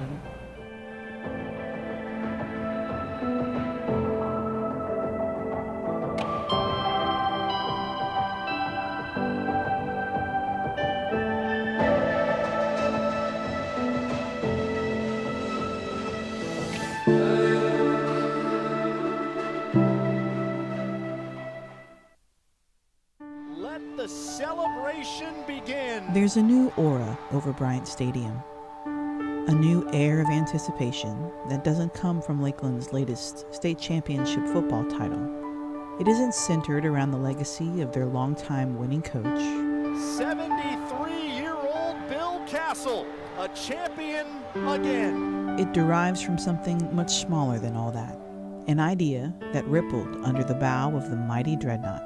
It was September 28th, midway through last season, when the team faced the Bartow Yellow Jackets and the Dreadnought wave crested for the first time. Well wishes from our Dreadnought family to yours. At the end of the first quarter, the announcer announces that we are going to stand, light your cell phones, and we are going to wave to the pediatric unit on the 6th floor of the Carol Jenkins Pavilion. And they're in their windows with their cell phones, kids are waving, parents are waving, and we're all waving back. It's just quite an emotional experience, actually. I thought it was awesome. We all stayed just so we could see that happen, because it was amazing. But seeing the fans join in with the team and both teams and the cheerleaders was just, didn't expect that. To see just how they looked up to the children and did their lights, and it was like a tear moment. It's fun to look back at the stadium and see all the fans with their lights and, everybody waving up to the stands. It's a great moment in the heat of the battle of a football game where everybody comes together for something other than football. Everybody's received it and everybody's really enjoys it, and we've just been fortunate that this has been a part of our program. Our players, they really bought into it. They really enjoy going up to the hospital, visiting the children right there, engaging with those kids. And it's two things. If they can make one kid smile and give him a brief moment of forgetting about his problems, it's really worth it. But I think the players get as much or more out of it in seeing those kids and realizing how, they've been blessed, and it's just been a great part of our program. I think that having to see people hospitalized is a humbling experience in a lot of ways. And these young men are growing up and learning what real life is all about. And I think that this is, a great lesson for them to see how impactful a positive attitude and a positive influence on people can be. And you can really see it in the looks on the kids' faces and just in the interaction with the families. Whether they're a big-time wide receiver scoring touchdowns or whatever they're doing on the field, they always say one of their best memories was being able to go to the pediatric unit and see those kids. And for whatever phenomena it is, whatever 3 players we take up to that pediatric unit, they have the game of their life that night. And they say they're playing for the kids. It's really touching to them. Some of them have had to be patients in the pediatric unit before, but they really make a connection with those kids, and they see those kids struggling with feeding tubes and surgeries, and so they just want to come out and play harder for them. And they really are very touched. It's kind of an emotional thing for them to be able to go up there, see those kids and say, don't worry, I'm gonna get one for you tonight, be watching. And those kids will stand in the window the whole game watching the game.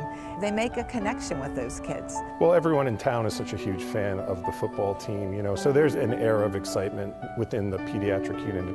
Any distraction that can take away from some of the scary stuff that our pediatric patients are dealing with, I think is just a great way for the community to help support our children.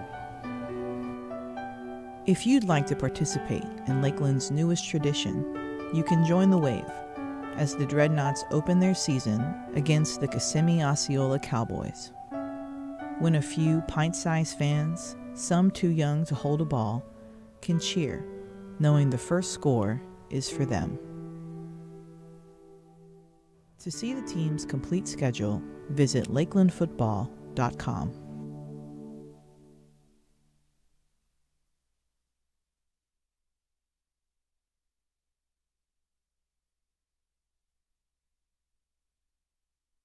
When you build a culture where we're always assessing what you know, I want to know, what do you know? I care about what you know. Right. Kids are starting to build a culture where they'll walk up to you, let me tell you what I know. Yeah. You know, and where did you learn that? Oh, I learned that in 3rd period today.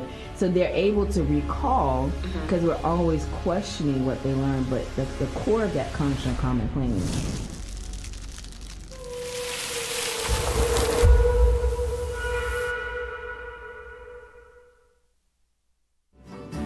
It's early morning at Union Academy, but that doesn't slow down the Bluegrass Band as they serenade the gathering crowd in the cafeteria.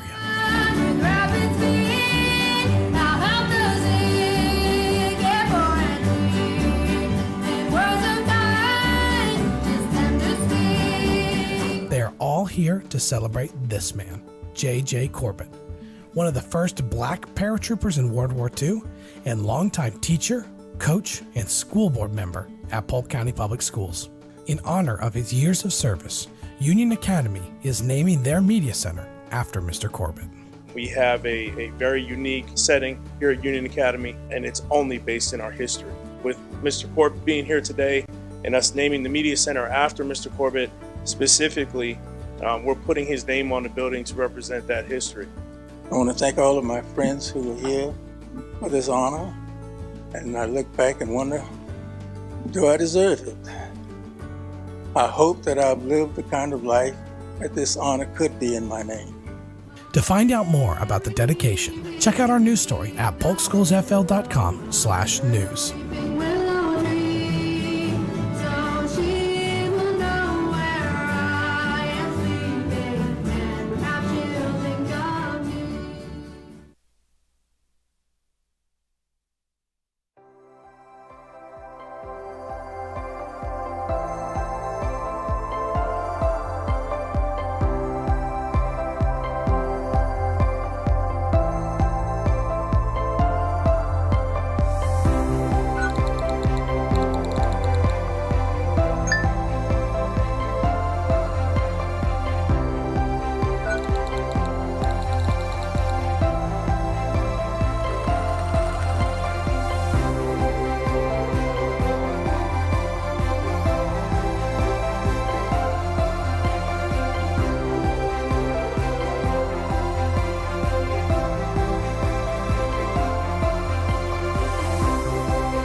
pilot season of the Polk County Public Schools Esports League has come to a close with a fantastic championship tournament. 6 high school teams battled it out in a single elimination bracket, vying to be the first PCPS Esports champions.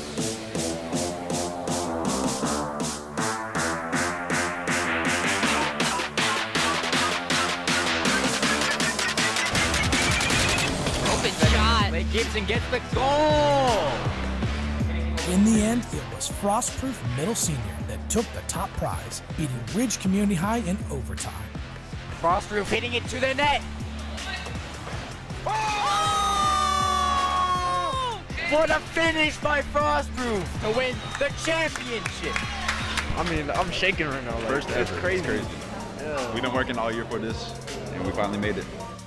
To find out more about our esports league, visit polkschoolsfl.com/esports.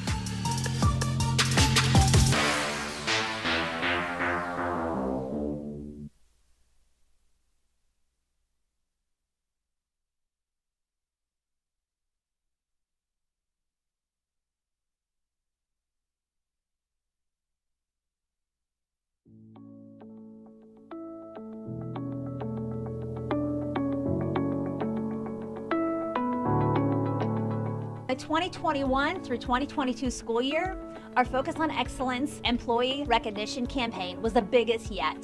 We celebrated almost 500 staff members from all over our district. I want to say thank you sincerely to everyone involved, from our employees who are serving to nominate their colleagues and bringing honor and recognition to all that they do each day across the various roles. And I think that's what oftentimes gets missed in educational settings, is how many different roles have to be played or fulfilled each day in order for us to accomplish our goal of putting students first. I think the Focus on Excellence campaign is great because it gives not just the parents and students of the district, but also the general public as well, a better view of the kind of things that happen in the school system.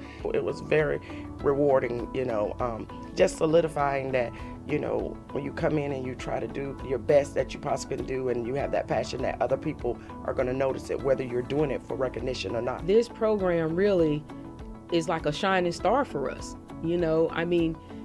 Everyone knows that I'm a bus driver, but they don't know the things that we do behind the scenes. I just felt humbled and honored. I was like, wow, I've done something that people are noticing and they're appreciating what I do, and it just made me feel very special.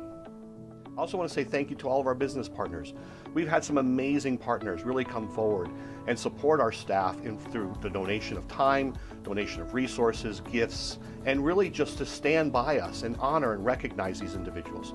Thanks to our many generous business partners, we were able to give prizes to our winners, as well as any employee that was nominated. I think the Focus on Excellence campaign is great because it rewards those who are doing some of the most important work in our community and recognizes individuals who are too often overlooked. When you give back to something like this that has the ability to touch really everyone, and realizing the impact that it has on them when they're recognized, it's pretty humbling. Our future depends on children and education, and it's very impactful whatever can be done to help them do a better job, and everyone appreciates getting a pat on the back and knowing that other people see them doing a good job and are dedicated to what they're trying to accomplish every day. The strength of our community is by and large a direct result of how efficient and how effective and how strong our school system is.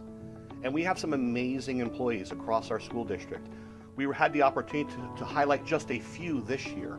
We hope to expand this program going into the future, but with that, we're going to need additional supports. Polk County Public School employees, to nominate a coworker for recognition, visit the Hub homepage. And if you are interested in becoming a sponsor of the Focus on Excellence campaign, just visit our website at polkschoolsfl.com/excellence to learn more.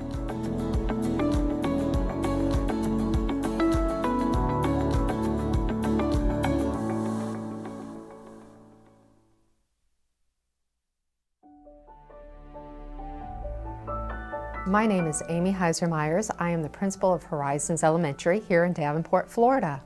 My number one guiding belief is all children can learn, and we as practitioners and educators, it is our responsibility to provide every student with the opportunity to grow not only academically, but also social emotionally as well. She's a great mentor, and she's very supportive of teachers.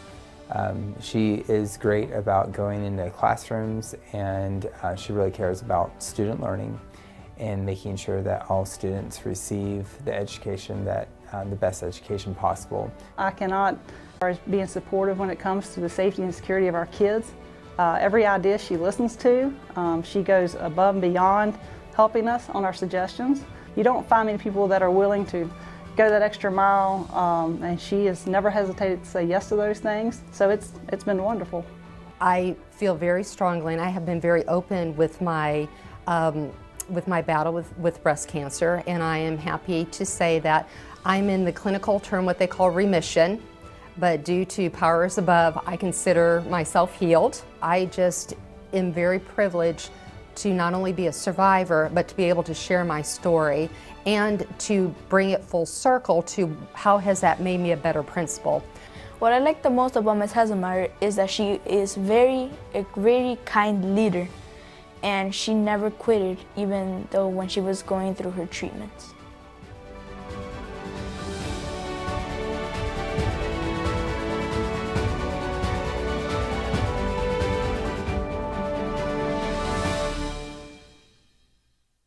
So in the very beginning, I wouldn't necessarily start with sharing out like deep emotional things. We would Yeah. kind of be like, do you prefer chocolate ice cream or vanilla ice cream? Or like it would just be kind of getting comfortable with the routine of talking to your peers. But it definitely helps them chat with each other in a way that builds relationships. I think the kids get to see who is like them and who's not like them, but we're kind of building the ones that are not like you are still part of the class family. How can we get them involved? So they get to really interact with each other and see how they can build a bridge.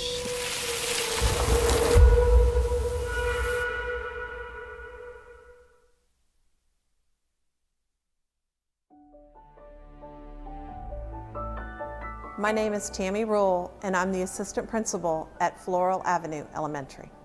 Every child needs, every family needs a welcoming place to come to every day. Learning is hard enough. I need to make sure that I provide them a great environment to learn. Students can't focus on learning until they know that I care, and I care for each and every student and their family at Floral Avenue. I have been at Floral Avenue for 5 years, and all 5 years I have been blessed to have Mrs. Rule as my assistant principal. There's so much that I love about Miss Rule, but the one thing that I think just makes her go above and beyond is that she puts the students first every day. And she makes her entire day about ensuring that the students and the staff have what they need to learn and be successful here at Floral. I would describe Ms. Rule as somebody who brings out the leadership skills in her faculty and the teachers that work for her.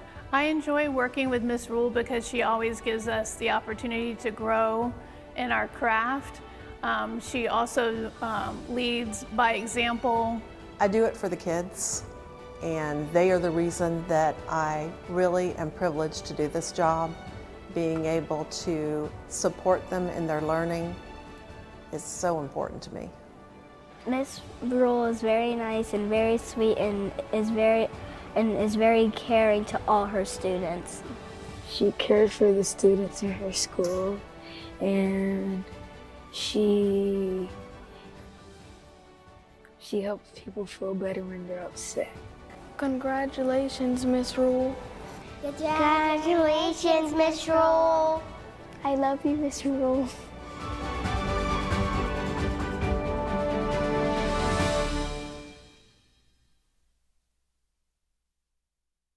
Class of 2018, please rise. Haines City High cheered on a pint-sized student at graduation this year, 2-year-old Abel joining his mom Maria Hernandez. Abel's been a part of Haines City's on-campus child care program since his infancy. He woke up with me every morning. A baby of 3 months shouldn't be having to come to school and waking up early in the morning, and I feel it's a big thing for him too, you know. Open the door. He came to school every day with me, and had to go through everything just like me, tired and frustrated every day. There was days that I was crying in the parking lot. I was crying in the parking lot, wondering like, should I just be done with this? Like, should I just leave, go to work, and I'll just go back to school? And just seeing him like looking at my face, I'm like, why would I leave school and then come back when I can just finish right now? Oh, Abel's been with us since he was a little baby. And he's now in our 2-year-old classroom. And he is a pistol. And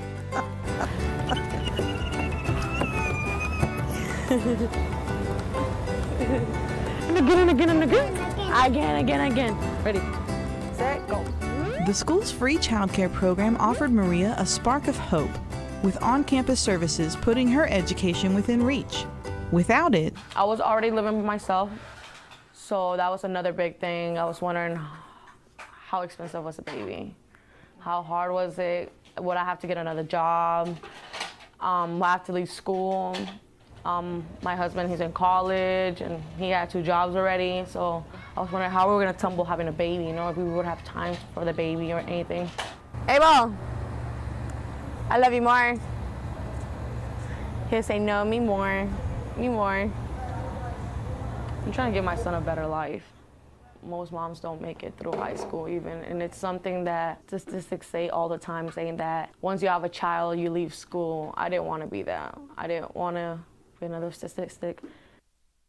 Well, Maria's amazing. This is my 3rd year here, so I've known her for 3 years. Now to see her as a senior, what she's accomplished is just amazing. And her dedication to be here every day, her commitment to bring her son to baby hornet care and to come see him at lunch, pick him up after school. Like, her son is truly a student here. They try to teach him the basics, colors, letters. He's very smart. Did he start to walk in this daycare? Yeah. Did he? Yeah. He came here at 3 months and exactly at when he started walking. And I stood there and just watching him, and he grew up here. Basically, this is like his house because he's been here all his life, every day. It does help us to build their parenting skills because they're young. So we get an opportunity to be a part of that and helping them as the child grows. There may be questions that they may have or they may need advice, but that does help us to be able to assist them as well. The value of having the Teen Parent Program is they understand the importance of graduating high school, and they instill in their own children the importance of graduating high school, because Mom did it, so I can make sure or instill in my baby that you can do it as well. Not every girl fits a traditional school setting. Not every girl fits a location here at one of our centers, like Travis Technical College. We've had girls that go into our Fresh Start program. We've had girls that go into our Acceleration Academy. And I believe because Polk County has so many options for these girls to be successful, it is their only option. She'll say it's hard, you know, to raise a son on her own, to have not only 1 job, but 2 jobs, and to get her homework done, and to come to school, and to go through testing and meet graduation requirements. There's so many things. But every time she said she felt like she couldn't do it, all she had to do was look at her son, and that was inspiration enough that I got to get that diploma and I got to get this done. You know, the same faces you see every day, they become like family to you. Like, even if not my blood, but they become your family. Honestly, they're taking care of my son, you know? They're taking that responsibility, you know? They give me the opportunity to come to school, and I really thank them every day about it. For more information about the Teen Parent Program and to discover ways Polk County Public School is putting students first, visit our website at polk-fl.net and keyword search Teen Parents.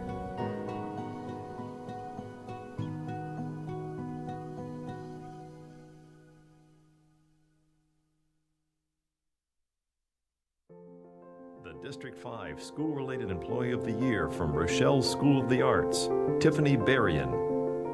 My motto is student first, athlete second, because I've been in their shoes before, and I know what it takes now that I'm older and mature. So I just try to instill in them that it's fun to be a kid. It's fun to go to school. It's fun to be around your family. the sports is just an extra tool. I just like to love on them, just be a good mentor and instill leadership, life lessons, something that they could take with them the rest of their life. She instills grades first before the actual sport. She instills family before the kid. You know, she tries to get that mentality of like, it's not just about you, it's about your last name, not your first name. And I think that's really something that maybe they're not used to hearing. They're all about me, me, me. And she's like, no, step back. It's about your family, it's about your grades, and then it's about what you want to do and what you want to accomplish. Coach Tiffany is a really great part of our school. She is a tremendous asset at our PE department, in our library, in our cafeterias. She just gets all over the campus and she helps us in so many places. She always does it with a smile on her face, and she's always willing to help out. And if she has to step into a classroom to assist, she is welcomed by the kids, and everybody's always so glad to see her. She's a good person overall, and she makes me feel good about myself. She makes me want to try harder, stuff like that. She really encourages me to do my best and do better at things. She's a really good person, and I love her personally. I really do. And she's a very important person to me. I want them to remember me as she's tough, but it's out of love. They know behind the smiles, when it's time to get serious, when I go coach mode, PE mode, I'm serious because I know what it takes. And just take that. It's out of love. And one day down the road, you'll understand and you'll come back and say, because of Coach Tiffany, this is why.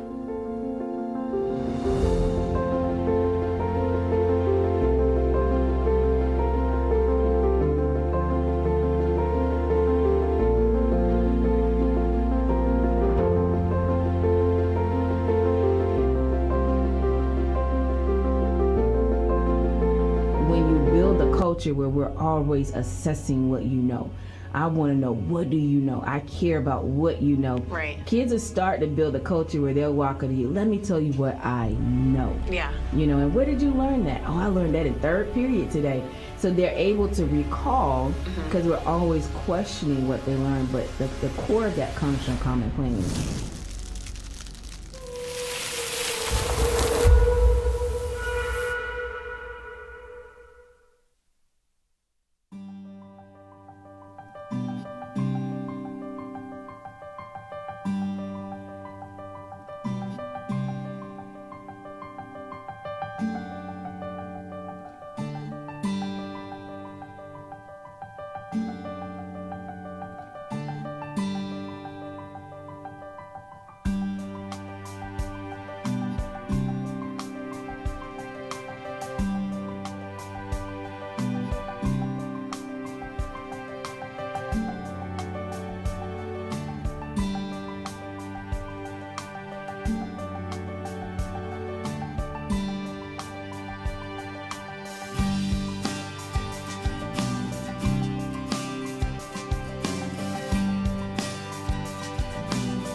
right, and we are back from our recess, and I will turn it back over to Superintendent Hyde.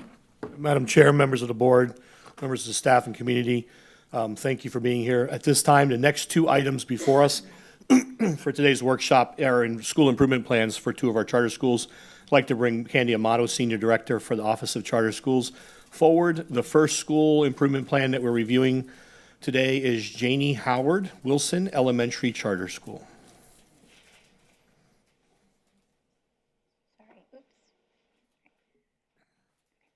So good afternoon. So as Mr. Hyde indicated, Section 1002.33 of Florida statute does require charter schools who are low performing, earning a D or an F, present their school improvement plan to the sponsor for approval. So I do have here today the school of Janie Howard Wilson and Polk Avenue, along with the Lake Wales Charter School Superintendent, Dr. Rodolphage, who will then provide you the details you need in regards to their school improvement plan. So I'm going to turn it over to Janie Howard.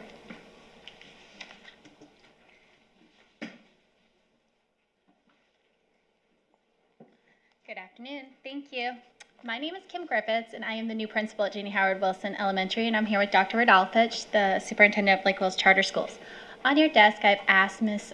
Candy to go ahead and place a paper. The school improvement plan does not highlight all the wonderful things that Janie Howard has done, so I want to go ahead and take a minute to go ahead and do that. In the first section, you're going to notice that we are in our IB candidacy program, and our goal is to go ahead and be out of candidacy and be an authorized school by next school year, and we are working with our consultant to go ahead and do that.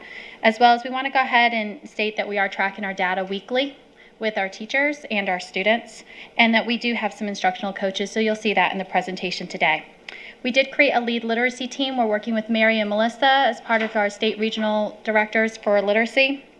And our enrollment now has increased to 465.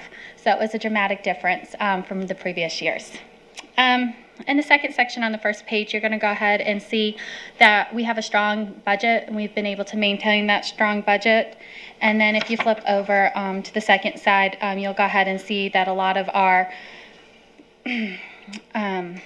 we've been faithful to most of the charter with the exception of our academic performance. So we just recently had a presentation with a lot of the school board for our Lake Wales Charter School Board and Polk County School employees come to visit Janie Howard Wilson. We did about a 3-hour presentation and did a school tour. So that recaps that nicely. And then we just want to go ahead and just say that what our plans are, and our plans are to continue with the IB philosophy. So with that, I'll take you into our school improvement plan. Our mission statement was recently revised with the assistance of our PTO and our SAC committee. And we also had a lot of feedback from our teachers and our students to go ahead and update it for our IB program that we're trying to obtain. And you can see that we really want to put in the rigorous curriculum aspect to that. And with that, we went ahead and purchased all new math curriculum to meet the new BEST standards this year. And we also have new reading curriculum as well that was purchased last school year. We also changed our supplemental program from iStation to iReady. On there, Colin Powell said, "There are no secrets to success. It's the result of preparation, hard work, and learning from failure." And with that, we can go ahead and see our teachers are really working hard this year. We went ahead and emphasized professional development. We do consistent walkthroughs with the administration. We have our state reading, Mary and Melissa, come at least once a month. They do walk with our teachers to go ahead and we create a goal, and you'll see that as part of our school improvement plan. And we want to go ahead and ensure that our students are having a safe, nurturing learning environment that states in our vision statement. We also have established more sponsors and business partners, and our teachers went ahead and were really working with our IB consultant to create that student agency and student efficacy with their new curriculum and meeting the new BEST standards. Our data is an area of concern, and with that you can see particularly with ELA and mathematics. Our highlight from last school year was that our lowest 25% in mathematics went from 6% to 50%. So we definitely have some areas of concern, and we're not taking that lightly. You can see a recap of Janie Howard Wilson's enrollment. You can go ahead and see on here that the total for this past year when I submitted this PowerPoint was 448, and like I said, as of today is 456. We started at 365 following the pandemic and had considerable growth. You can see our ELL population continues to increase and our students with disabilities continues to decrease. We put a lot of work into working with fiddlers, and we have a new LEA, and she's been working with us, and we've really been reviewing all our IEPs and making sure that we're following the least restrictive environment as much as possible and meeting the needs of the students.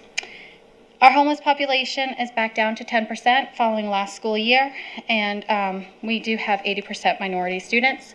To meet those needs, we have reached out to Richard Estridge, and we have all of our teachers who are eligible for classes signing up and taking those classes, so I can say confidently that we have 100% of our teachers participating with that, and 51% of our staff is ESOL certified. Looking at our subgroup performance, this is not acceptable, and we are working on this. Our students with disabilities, as stated before, we are working with fiddlers. We're focusing on the universal design of learning, and we have specific goals for early release days to go ahead and work with our ESE teachers on looking at their IEP goals and making sure that they're adequate and that we're meeting what the students need with the new BEST standards. We have hired an ESOL teacher, and we have 2 ESOL paras to go ahead and address the English language learners. At this time, we have 90 LY students and 14 LF students. We are establishing a mentor program for our African American population. And with our Hispanic, white, and economically disadvantaged, we're looking at our IB and PYP to build that student agency. We also added $10,000 worth of new books to our media center. And we're driving literacy with our Lake Wales Charter Schools Read 20 program, and we're very excited to see the results that we're currently seeing with our AR program at this time. Prior to the pandemic, Janie Howard was making progress with our English language arts learning gains. We went from 43 to 47%. After the pandemic, it dropped from 42 to 29%. Janie Howard Wilson is not currently showing on those graphs, but that is what the statistics are. When we look at our bottom quartile, this is one of the reasons why we're focusing our school improvement plan with 2 reading coaches this year and 2 reading interventionists due to the large decrease from the 2020 to the 22 school year. Our first action step that we're taking is we're focusing on our coaches. We really want to go ahead and make sure our coaches are spending their time wisely. So on the very first strategy, we ask our coaches every week to submit a coach's log to the administration. It is due by Thursday afternoon. They have to go ahead and tell us exactly who they were working with, and we're looking to see if they were doing planning with the teachers and which teachers they planned with, who they were doing modeling for, side-by-side coaching, conferencing, or data analysis. We want to go ahead and make sure that we as administrators are not pulling them for other duties assigned, and we want to be cognitively aware that they are spending their time with the teachers. We want to go ahead and also work with our coaches as we're doing our observations in the classroom. They're a critical component to making sure our teachers have the success and the tools that they need. So we review our data with them, and we go ahead and set their schedule for certain teachers for the following week. We also review the iReady and the AR and the classroom data and focus, and then any any teacher that needs that additional support for not meeting the standards that we're setting. The coaches are there to support those teachers. Moving on, we meet with our teachers every week in our PLC. Each week in our PLC, we have our data posted. We want to make sure that the teams are working on a common goal for that month. The teams are going to identify a concern with that data, and the teachers will determine the barriers and what they can do to control those barriers. We do have a social worker on our campus. They do weekly home visits, and they also go ahead and work with the Lake Wales Charter School office in making sure that any student that is in need of uniforms or food is getting met. And then at the end of the 4th week of the month, they give us an update on their progress.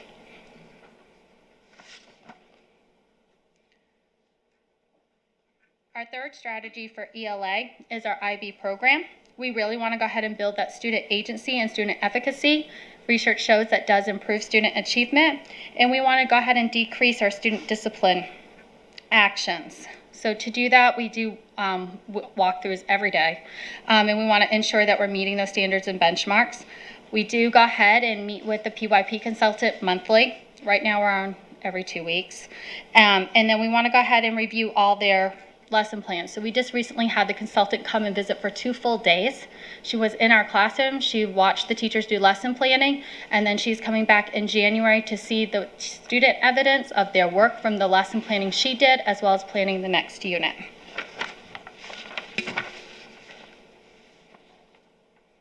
And the biggest thing is continuing the professional development of our teachers. And so with that, we are asking them to do reading and ESOL classes. Like I said, we have 100% participating with our ESOL endorsement classes, and we do have several doing the reading endorsement classes as well.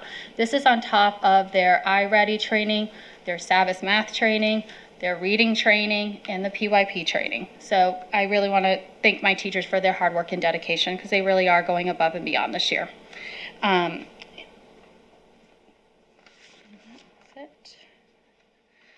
And then for our last strategy for ELA, we really want to work on our ESC population. So we are working with fiddlers. We recently had fiddlers come out to our school to go ahead and start with differentiated training. We did ask our teachers to document in their lesson plans to go ahead and see the differentiation that they're doing in the classrooms. We do go ahead and observe them weekly to go ahead and see that differentiation happening in the classrooms. And we did invite fiddlers to come and review our master schedule and give us feedback to go ahead and see if there's any opportunities that we could change.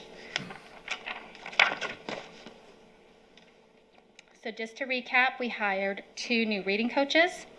We have 2 new reading interventionists that work with us on MTSS. We do work with the state regional literacy directors very closely. We updated our lesson plan template to go ahead and address lesson planning concerns. We transitioned from iStation to iReady.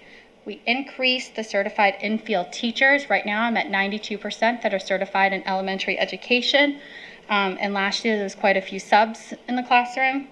We increased our classroom libraries. I do want to thank Lake Wales Charter Schools for that. They did donate a classroom set of libraries for each classroom, as well as the $10,000 worth of new media books. And we also asked our parents at every opportunity, open house, orientation, Thanksgiving dinner, to participate in the New Worlds reading program.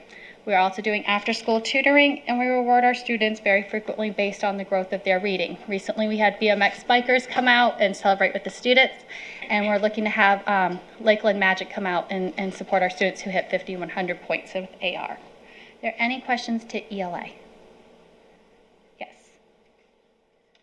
Thank you. My question is, on the updates to ELA, it indicates you increase classroom libraries and increase participation with New Worlds Reading. Tell me about New Worlds Reading. It is a program that the state of Florida is doing in conjunction with the University of Florida, and as the families sign up, they have books delivered to their homes, so they can continue with the reading for free. Awesome. Yes. Thank you so much. You're so welcome. So moving on to math, prior to the pandemic, Janie Howard Wilson was above Polk County and statewide averages. And then after the pandemic, you can see that we are no longer doing that. So that is an area of concern. The math bottom quartile, same thing. We've always done very well prior to the pandemic. And then last school year, we came right back up from the 6 to the 50%. So we're very proud of that because that 6% was very worrisome. A lot of the action steps are going to be very similar. I do have 1 math coach and I do have 1 math interventionist. And so we do ask that math coach to go ahead and give us a coaching log just like our reading coaches do as well. And we want to go ahead and review that she's meeting the needs of the teachers, especially while they're transitioning to a new math program this year. We do look at the data. We do use STAR Math as well as the FAST. I know STAR Math K through 2, but we do use it for 3 through 5 as well. And then we also collect their data with iReady. We do want to go ahead and continue to see the standards grow over time, and we do feel like that is a much more effective tool this school year. So we do review their data, we do send it out every week, and then we do review monthly goals with the PLCs with the teachers. And then finally, for Math Action Step 3, Strategy 3, with the IB philosophies. This is where we're really putting in the mathematical thinking and reasoning standards. We really want to emphasize those in our mathematics classrooms. We really want to see those teachers and students allowing the students to have opportunities to show their mathematical thinking, use patterns and structures, access the reasonableness of their solutions, and applying their math to real-world scenarios. So right now our 5th graders are wrapping up their science fair projects. We want to see less worksheets, and we want to go ahead and see where students are able to build perseverance and stamina and learn to engage in discussions.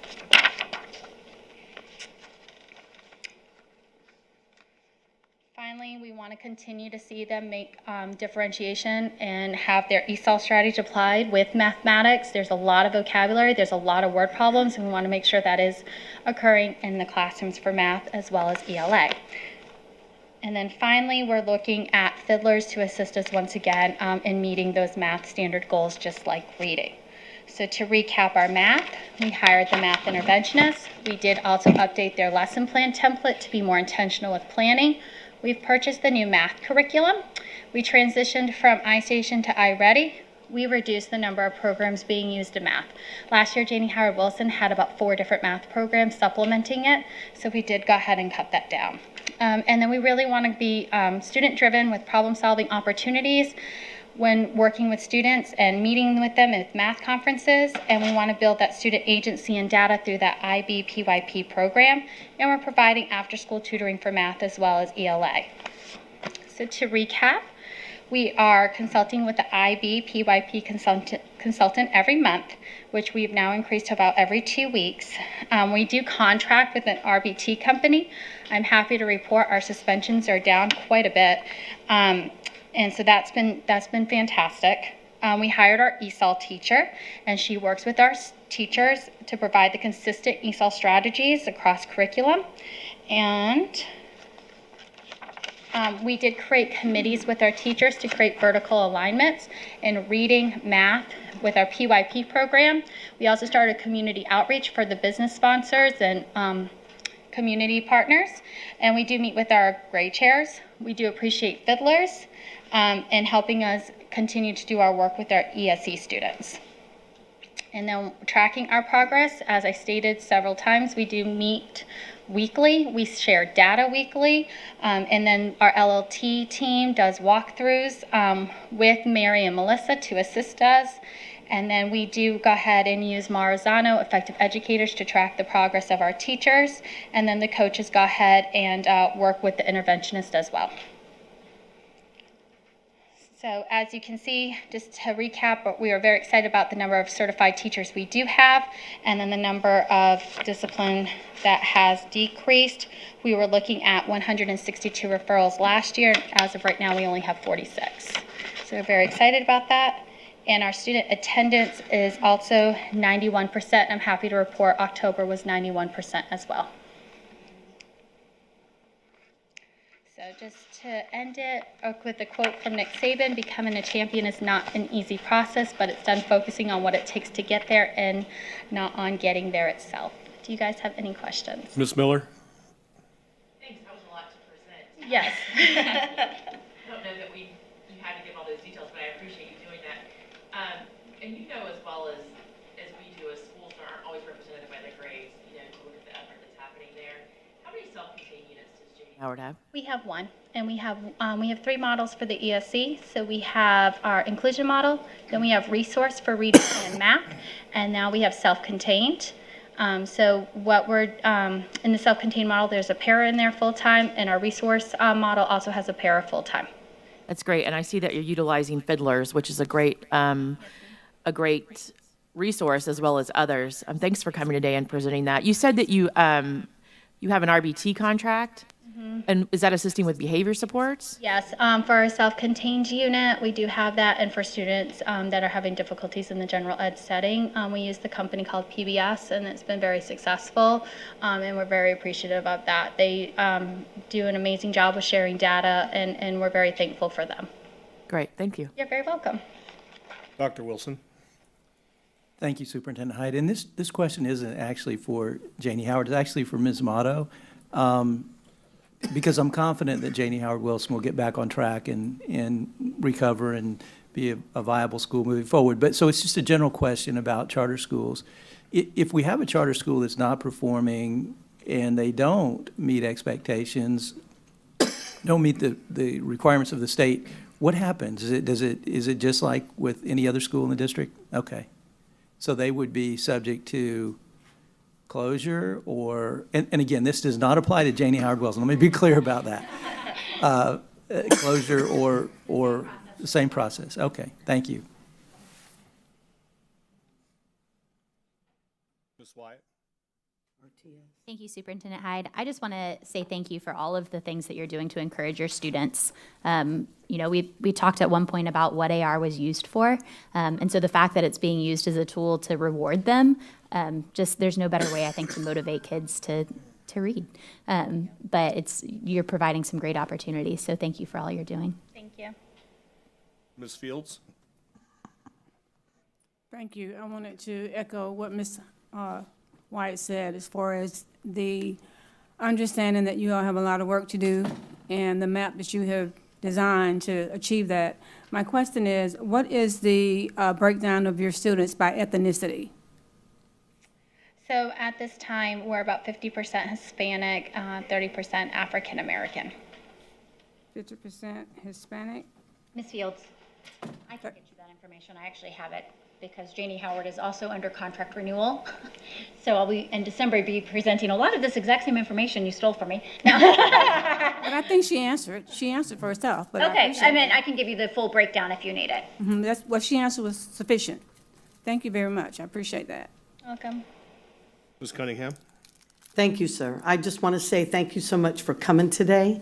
I know that you have made some extraordinary changes at Janie Howard Wilson Elementary School. We're very proud of you. We're proud of all the things that you have implemented. I know it's been a short term, but you're making really great strides. I know the community is fully behind you and all the things that you're doing, and I appreciate you coming here today and sharing some of these great things. And I know, and I am confident that those numbers are going to go forward because of the hard work and dedication that you provide to the school and to the community. So kudos to you and your team, and thank you for sharing all that great news with us today. Thank you.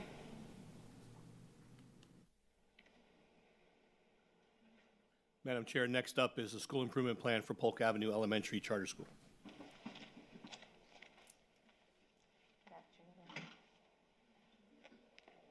Get set here, pardon me.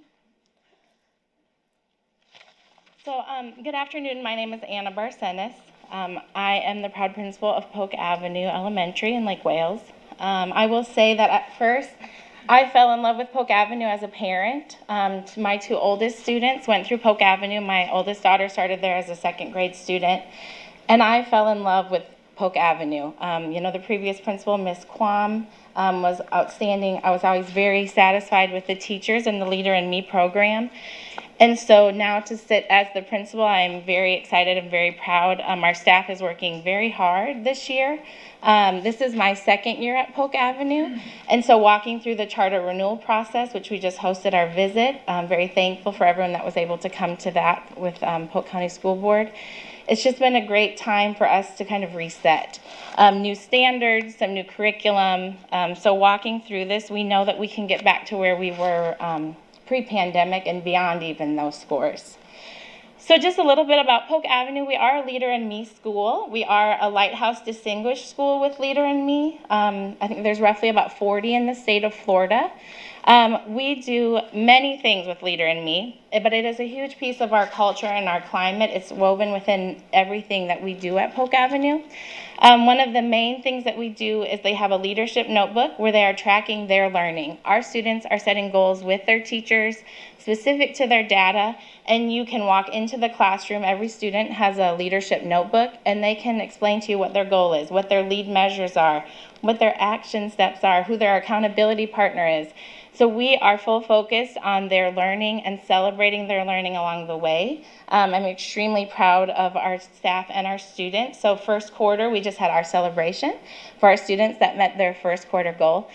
Within Leader in Me, we set wildly important goals. So we have WIGs, that we set. And at Polk Avenue this year, our school-wide WIG is that 100% of our students are going to meet individualized reading goals that they're setting with their teachers. And so we're super proud of them and how far they have come this year already.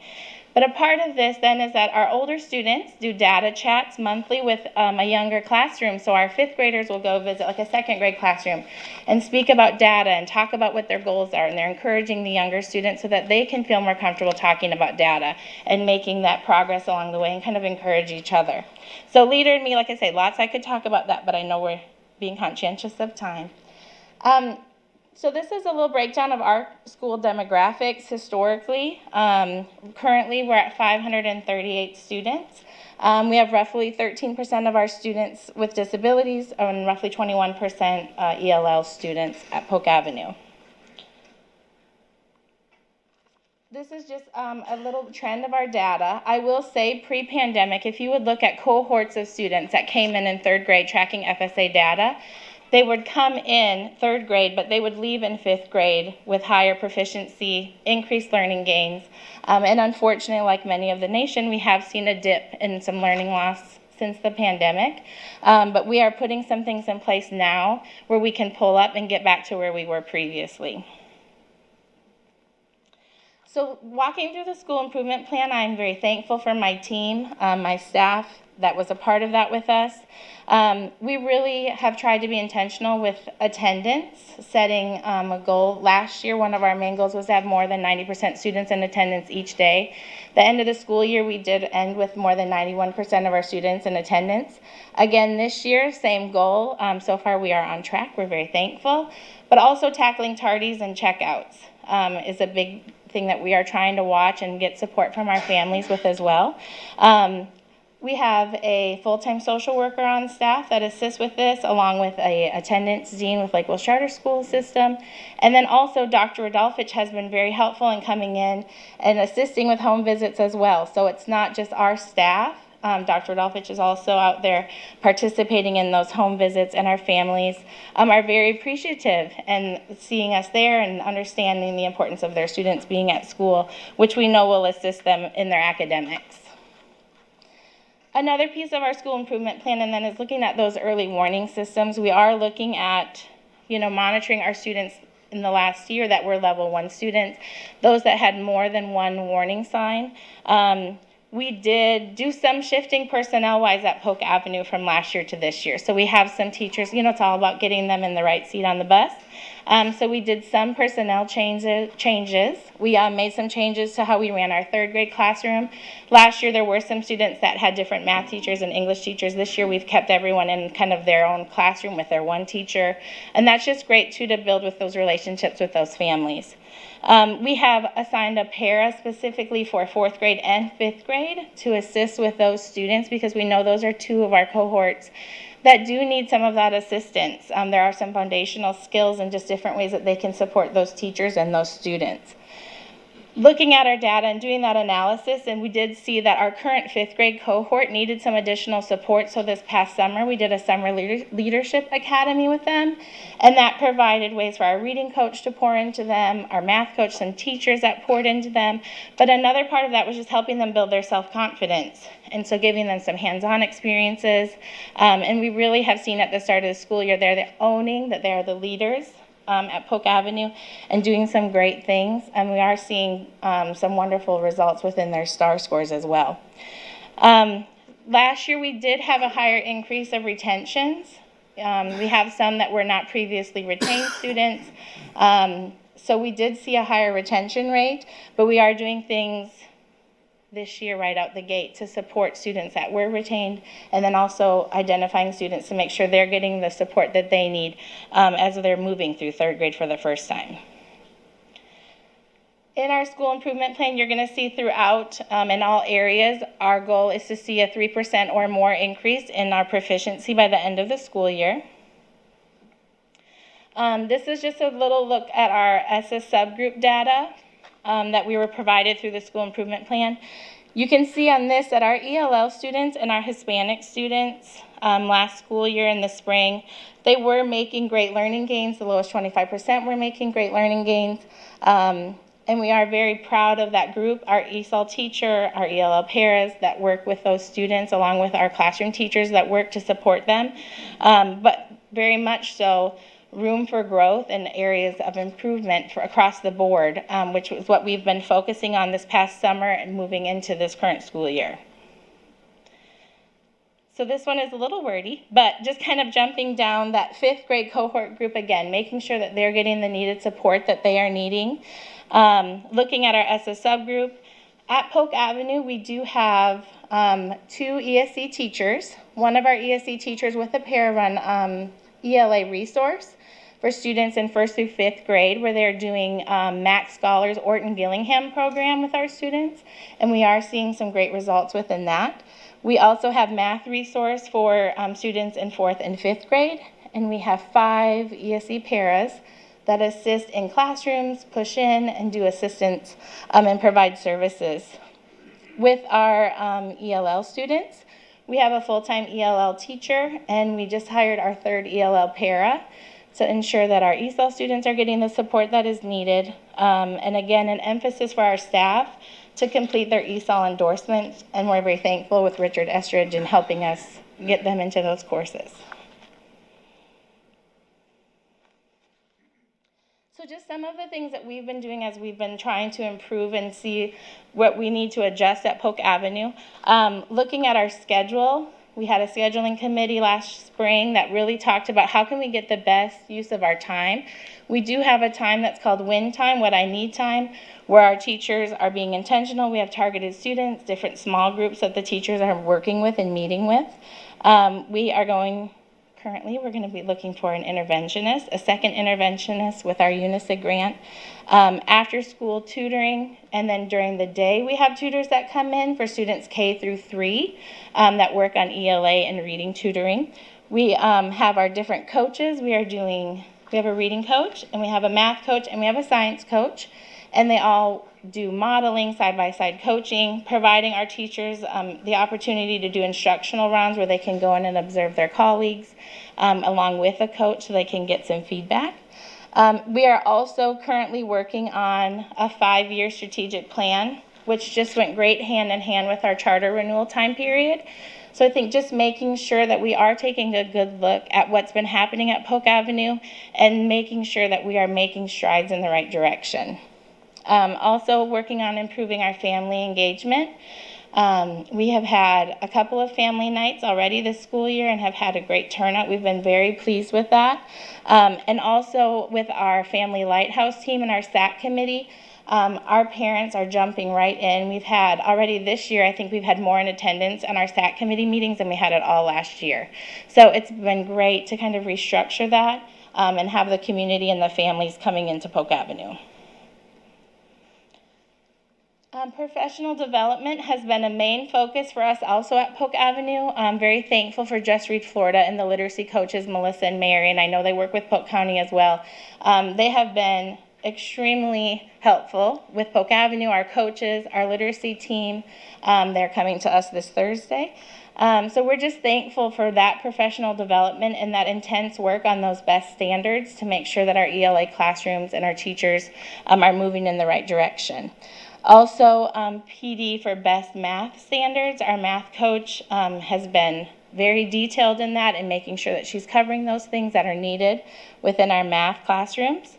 Our science coach, we utilize a science boot camp. We've done a PD for them, and I will say our science coach, hands-on experiences, and we get our 3rd through 5th graders into a science lab weekly, our 5th graders twice a week, so making sure they have those hands-on experiences that we can provide them in our science lab. We also want to make sure that we have time to support those teachers, again, those instructional rounds. And then with Leader in Me and our Leader in Me coach, we will be hosting a couple of family engagement nights to just help kind of make that bridge with the academics and Leader in Me and then at home in school. So just to highlight a couple of our strategies and our action steps that we're working on at Polk Avenue. For the math section, really we are trying to strengthen our Tier 1 instruction. We want to make sure that the instruction out the gate for all students is on point with the best standards. Again, our math coach is doing a phenomenal job, but making sure that they have the manipulatives and the items that they need to make sure that they are learning and grasping that math. And then from there, working on small group instruction. We have students that are doing MTSS with math. And then, again, making sure that we can involve our parents, because as some of us know as parents, math homework sometimes at night can be heavy hitting. So we want to make sure that we have that support in place for our families. We actually have a math night coming up on December 6th to really make sure that we can help our families do the best job they can do to help their students at home when they're looking at their math, and making sure that their math homework is not creating tears at night at the dinner table. We also are always just looking for different ways that we can provide that PD for our teachers and make sure we're providing that support for struggling students. We are currently looking for some academic coaches in math so that we will be able to support math and have some part-time academic coaches there to come on campus and work with math students as well. Any questions about math? Okay. ELA. Again, we are using Wonders curriculum. This is our second full year of Wonders, similar, I think, to Polk County Schools. And it had been a while since Polk Avenue had a comprehensive K-5 reading curriculum. So I think bringing in Wonders has been great as far as pulling the staff together. It's been great for the trainings when we've looked at best standards. So we are really excited about having a commitment to a curriculum, and we know that that's just a tool in teaching our standards, but there has been a lot of change over the last couple previous years with curriculum as far as ELA goes at Polk Avenue. So like I say, right now is a great time with best standards, get that curriculum, work with Melissa and Mary, and do the best that we can to make sure that our students are getting the support they need and getting taught those standards. Small group instruction, again, like I say, we have tutoring with K through 3 during the day. After school tutoring for students is going to be starting next week, or the week after Thanksgiving. We got pushed back a little bit because of our couple of hurricanes that came through. But then also just making sure that we are there to support our teachers, working with our coaches. We meet with our grade levels every Tuesday, every week we meet with them. We're looking at data. We're having those conversations with them about what areas of concerns do they have, where can we push in, and how can we help along the way. And then in science, again, like I said, Missy Kelly, our science coach, hands-on experiences, providing them those opportunities. Like she's always said, if they can't see it, how can they dream it? So we have to show them those things, get their hands in there. We have been very grateful for many grants that we've received, which assist us in, providing our students those opportunities within STEM and in science. And Ms. Kelly works very hard in having those things available to our students at Polk Avenue. But a big part of that is just building that background with them, helping them make connections. Our staff has worked hard to make those connections within the ELA curriculum, and how can we then connect it to science, connect it to civics. And so a lot of that lesson planning has been key, working together with their grade levels. Polk Avenue had a couple of years where they didn't have grade chairs. So I think just bringing back grade chairs was a huge thing for us too, and that central place, and building those teams together so that we can move forward and do what's best for our students. This is just a look in the RAISE section of the school improvement plan and focusing on ELA.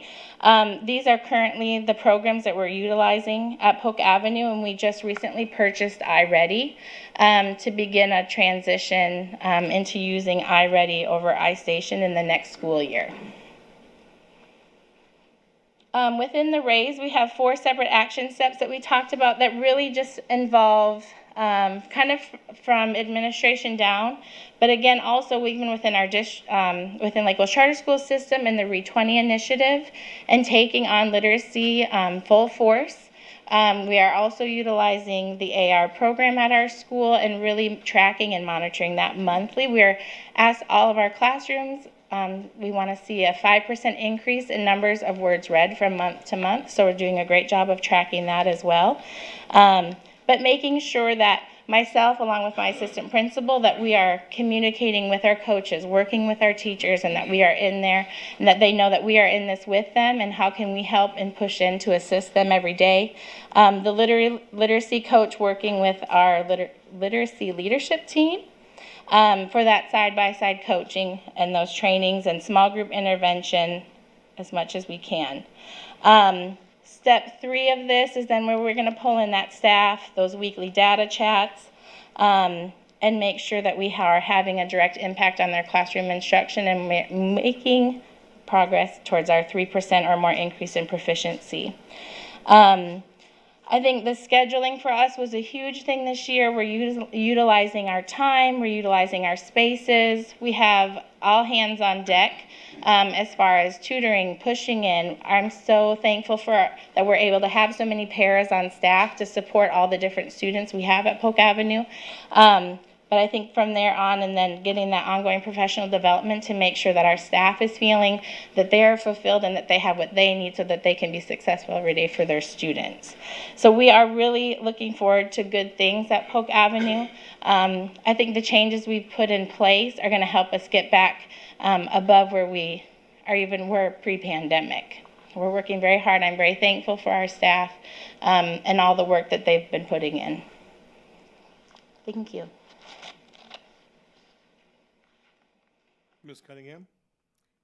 Thank you, Superintendent Hyde. I never know how loud this thing's going to be. Let me just say that Polk Avenue Elementary is blessed to have you, Ms. Barcenas, with all of your background and experience that you've brought.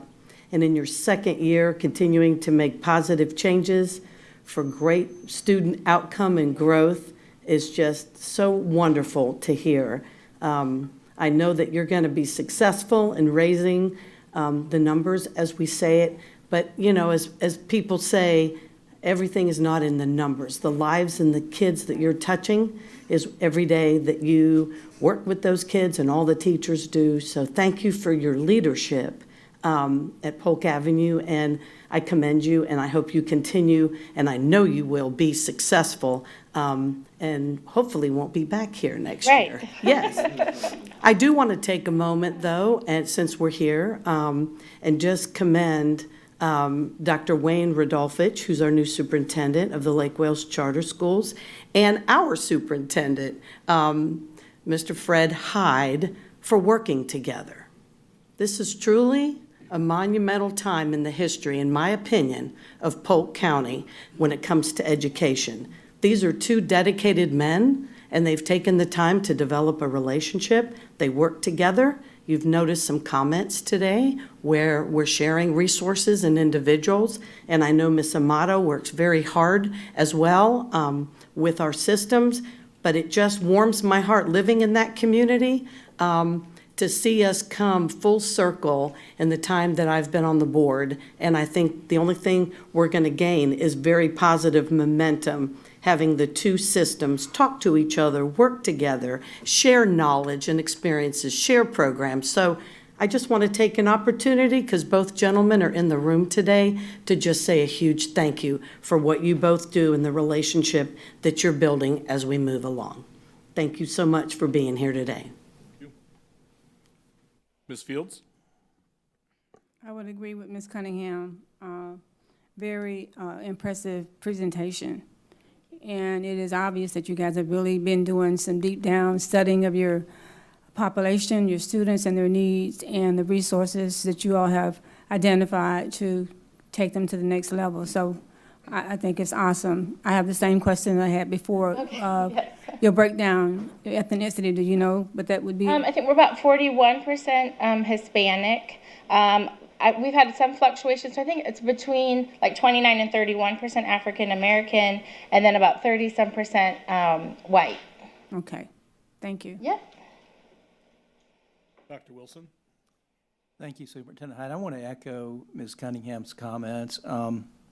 You know, over the years, it's been a difficult relationship, you know, and we've struggled. And so it's very heartening to know that we're working together now. We have two superintendents who are working together, two systems that are working together. Because at the end of the day, all our students, right? And we want to make sure we're serving them. That is what we do. We serve students. So I find that very glad to hear that and see that as well. So thank you for that. No further questions or comments? Thank you. Thank you. Thank y'all. Madam Chair, at this time, I'd like to bring Ms. Usher forward. The next item before us is the analysis for potential high school/high school middle school co-located sites on the eastern portion of our school district. Board members, this began with a conversation as it related to a specific property. The school district then was in receipt of an unsolicited proposal. We also held a community meeting, or were invited to a community meeting, where they expressed many of their concerns with the initial property as far as environmental studies, in addition to which a lot of the traffic issues on a single road. That then led to their team submitting upwards of 5 or 7 additional sites, 2 of which were immediately eliminated from consideration due to their location actually further south from Hatchinahaw. However, Ms. Usher and the team have done an analysis of each property. The purpose of today is to provide you with pros and cons for each location, so that the board over December and January can make an informed decision when a final recommendation is brought before you. At this time, Ms. Usher. Thank you, Superintendent. And just to reiterate, you recall that July 26th, I did bring to a work session the site we referred to as Baxter site. You had directed us to bring it back as an agenda item on September 6th, but the board received additional information, so it was withdrawn. And at that September 6th board meeting, the public suggested several other sites, and they followed up with email. So this is to go over those sites that they suggested and our findings. We have a total of 7 sites, and they're just listed by alphabetical order, and we just call them Baxter, Bowen, Dundee, Jennings, Lawrence, Smoky Grove, Greenleaf. We also have Scenic Highway, 100-acre site that the school board owns, but we did not evaluate that because it's set aside for relief in the Winter Haven area for a high school, elementary school if needed. We also got 2 properties right next to Haines City High, like a mile, 2 mile, and that would not work as a high school, and we refer to those as the Hinson properties, so those weren't evaluated. So the 6 sites were evaluated, and Mr. Joshua McLemore with the Facilities Planning Department will review those sites, and then I'll be back if there are questions. Thank you.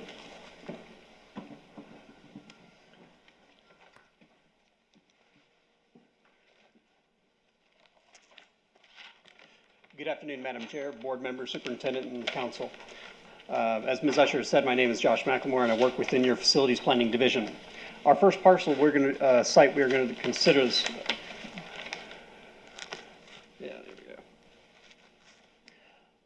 Our first site we are going to review is what we referenced as the Baxter site. In general terms, it is located in the northeast corner of the county, located east of US 27, north of Lake Hatchinahaw Road, and east of Marigold Avenue. The site that would be intended for a high school site is just a portion of a much larger parcel that is slated for future development. The subject site for the high school, again, looking in terms of size, is approximately 124.45 acres. In terms of frontage along Lake Hatchinahaw Road, it sits at just over 2,600 linear feet. And again, we're talking along the north side of Lake Hatchinahaw. The property resides within unincorporated Polk County, so any land use zoning changes would be processed through their department. The nearest municipality, and this is a typo, is actually the city of Dundee, and it is located approximately 4.23 miles due west.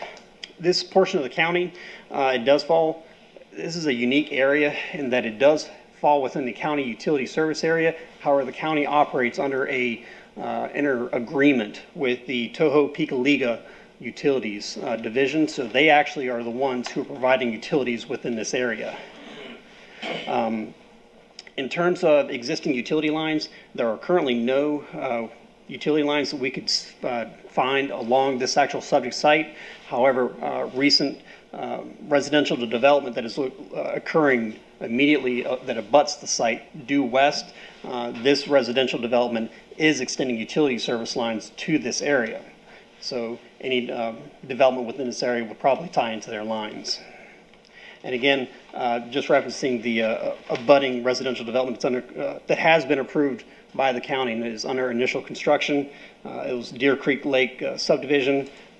And again, the Baxter site is located due east towards the bottom of the site.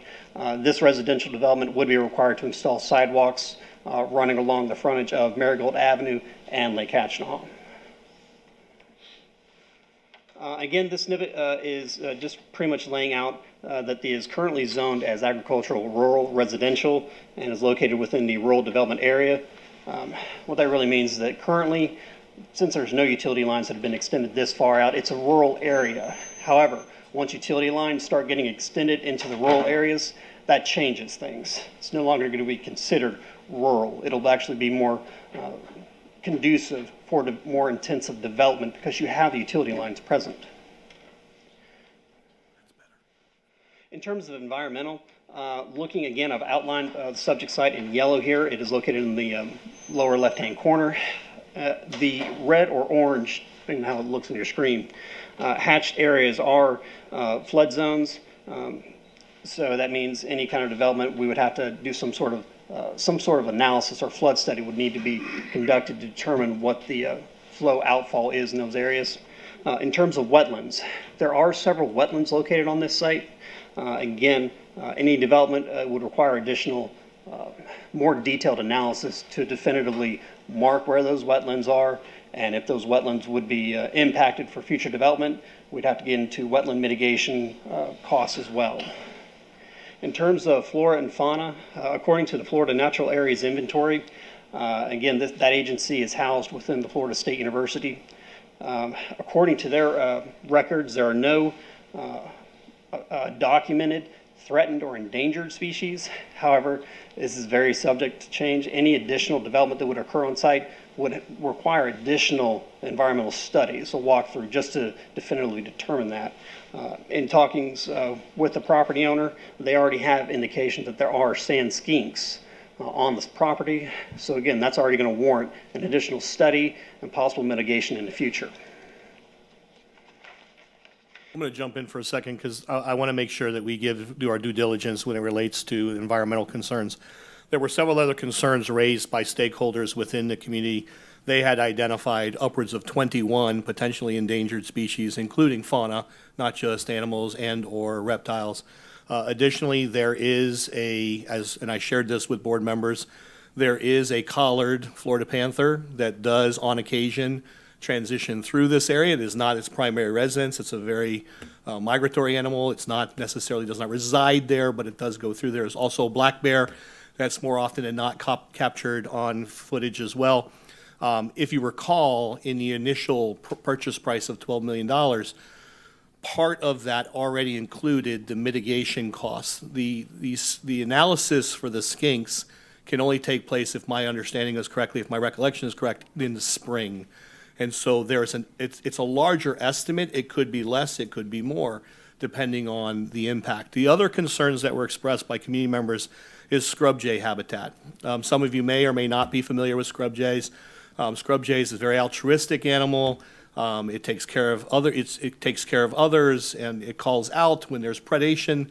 The biggest threat to scrub jay, there's actually two significant threats to Florida scrub jays population. Number one is development, and number two is predation, typically house cats or feral cats, because they tend to the scrub that they actually nest in is very low lying. It's not necessarily up in a tall tree. So some things for you to consider as well in that regard. Other concerns that were expressed was the potential for potential runoff. This property, a portion of this property is adjacent to the aquifer, or to part of the natural flow that feeds into the Everglades, so there were some concerns there. Not necessarily, I don't know to the extent that the concerns were specific to a school being constructed there, but by the future development that would surround the school and the potential impact that fertilization and runoff would have in that area, because they've already reported fish kills and algae blooms within the local lakes there. So again, just to give you a full understanding of some of the concerns that were expressed. And all of that would have to be reviewed prior to the board making a final before my office would make a final recommendation to you on that particular property specific to those concerns. So thank you. Again, to transition over to talk about soils, again, as I've already mentioned, this site does contain several wetlands. So again, looking at the soils report, again, this report was pulled from the USDA's website. Again, it is preliminary. It's not meant to be definitive. More thorough on-site, on-ground analysis would be required, but just looking at the 30,000 level view, if you will, there are portions of sands in terms of areas we would want to stay in, some areas we would want to stay out of. Obviously, the wetlands we would want to try to avoid to the greatest extent possible, as they're not necessarily the most conducive for vertical construction. In terms of potential concerns that staff looked at, this is a site plan that was provided by the developer in terms of what the future development would look like and how the school site would be situated within it. We are concerned, again, as many of our schools are experiencing traffic concerns, again, when we're dealing with a large possible residential development, just the increase in daily trips that would be associated to an adjacent property and how that would impact or vice versa with the school site. So it is a concern. It was just something we would need to look at in terms of the engineering of the high school site itself. In our closing remarks, this site is situated in a great area in terms of the residential growth that is occurring within the Northeast.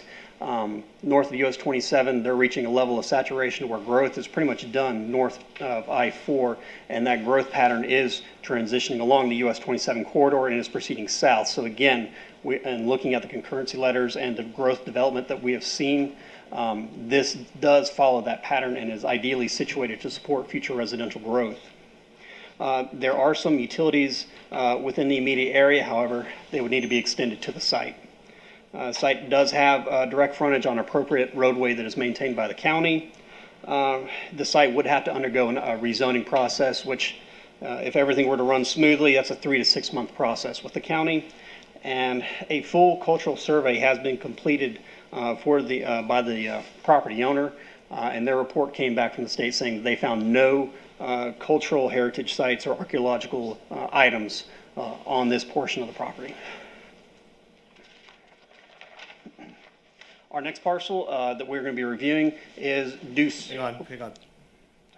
Ms. Cunningham. Sorry. Thank you. I did have my light on to speak, so. I apologize. I was going to wait to the end, so I can. Okay, well. We can take them as each part. Okay, I think so, if you don't mind. My only question is, when you had emailed us, you referred to this property, I believe it's this one, Creek Ranch property, and now it's called Baxter. I was not familiar with the Creek Ranch property name until I actually drove out to the site for the community meeting, and there were signs in people's front yards saying, "Stop the Creek Ranch development." And I thought, well, fine, they're upset about a different development. Turned out it was the same property. Same one, okay. So it goes by two different names. Okay, I just want to be sure the board members know that, because the emails reference Creek Ranch, and yet this information references Baxter property, and I just wanted to bring that to everyone's attention. Yes, ma'am. And just to clarify, again, according to the Polk County Property Appraiser's website, the owner is listed as Creek Ranch LLC. We just reference this as the Baxter, as they are the developer. Correct. For planning and easy reference. Okay, so we're going forward, this one will be called Baxter, correct? Correct. Okay, that's all we need to know. Thank you. Ms. Miller, you can ask questions now, Miss. I prefer to ask questions. It's easier to take notes as I'm asking questions per property. So we have rezoning concerns with this one. We talked a little bit about sidewalks. Can you talk about the traffic study that would need to be completed for this property? Or who would be responsible for that entranceway there? So looking at the site plan up here, we would have to do the school itself. We would have to, actually, no, it would be in conjunction with the development. The developer, the proposal is to include the school site in their traffic study. So they'll take into account the 2,500 capacity when they do the traffic study to make sure we meet the level of service. However, when we go through site plan, if we need to do specific turn lanes, decel lanes, then that will be the school district responsibility. Thank you. I might have other questions, but I needed to take those notes. Thank you.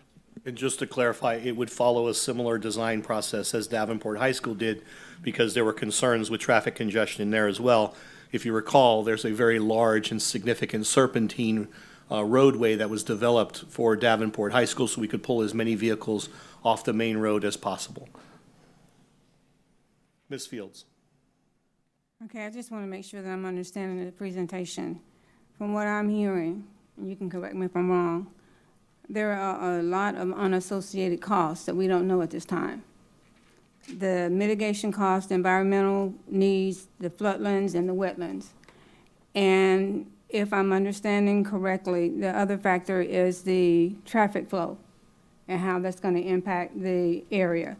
So my question is, as we get further into the conversation, will we have an estimate on what these costs would be? We do. I've provided you with those rough estimates in the 12 million and the $6 million figures that I've. So all that is inclusive? Those are top-end estimates based off our current understanding of the property. Okay. Yes, ma'am.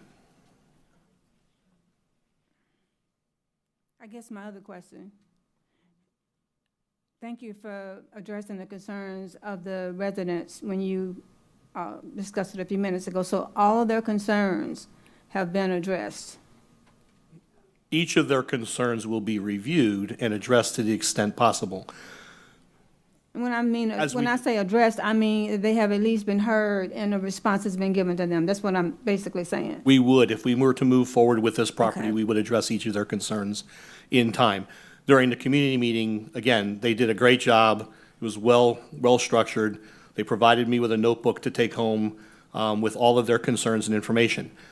The most honest way for me to answer your question is, can we mitigate the property to address environmental issues? Yes.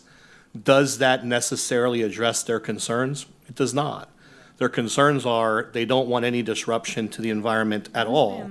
And so, yes, it can be addressed to make it a feasible site. The question is, does that necessarily address their overarching concerns? And I would say it does not. Okay, thank you. I think that's an honest answer. And that's what I need. Yes, ma'am. Thank you. You can go to the next property. The next property we'll be assessing is due south, on the south side of Lake Hatchinaha. So we're not traveling that far. We reference this property as the Bowman property. Again, the property is located in the northeast part of the county. It's situated on the south side of Lake Hatchinaha, almost immediately due south of the intersection of Marigold Avenue and Lake Hatchinaha. In terms of size, potential size that we're talking about, it's unclear until we actually get a model and we put it on here, because this, as the image shows you, this image was collected from the Polk County Property Appraiser's website. It just lists one parcel. It's technically listed as one parcel, but it's shown as two orange areas, but that's just how the property was subdivided.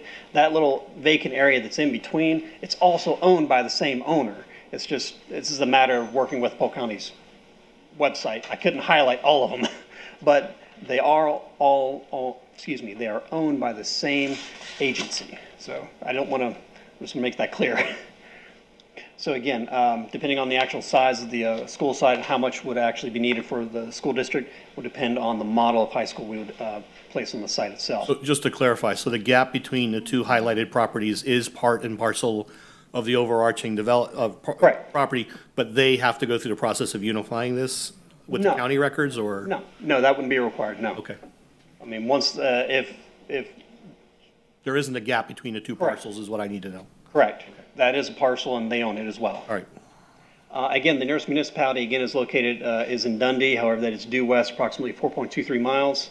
Again, this is an area, again, everything north of Lake Hatchinaha Road falls under Toho. When we start talking south of Lake Hatchinaha, that's where the agreement with the county and Toho starts getting into a gray area. Tohopeka-Liga is not looking to extend much further south because they are looking to service their residents in their county. But again, with the water and sewer lines already being extended from an adjacent residential development that I already referenced, Deer Creek subdivision that's just due north, utility lines are already in close proximity. Again, just referencing the same subdivision that's currently under construction. Again, this subject site would be due south of Lake Catchinaw. So again, it will be on the left-hand side of the site plan that you see before you. And again, no change in sidewalks. That subdivision is still required to put in sidewalks all along their frontage. In terms of zoning, this property is very similar to the other property. Again, it is agricultural, rural, residential. It's in a rural development area. However, as I said before, once you start extending utility lines, that changes the nature of what development can occur. I will say that a zoning change would be required to permit a high school, very similar to the last site we just covered. And again, that process being with the county, if everything runs smoothly, 3 to 6 month process. In terms of environmental concerns, this one has fewer flood zones and wetlands as compared to our previous site. Again, those just being in the upper northeast corner. In terms of flora and fauna, again, according to the Florida Natural Areas Inventory, their unofficial report, they did have a documented threatened species located within this area. So again, any kind of future development or movement forward would require some sort of environmental study or review to ensure, to confirm or deny the presence of flora or fauna. The owner of that property provided clarification. They had done another study. They indicated that they did not find any endangered. So what I will do is request a copy of that to address that if they have that. So. Again, in terms of soils, this site is situated, it has fewer challenges in terms of soil because there is a lack of flood zones, there's a lack of wetlands. So the soils, you're not going to have as many challenges with this site. Excuse me.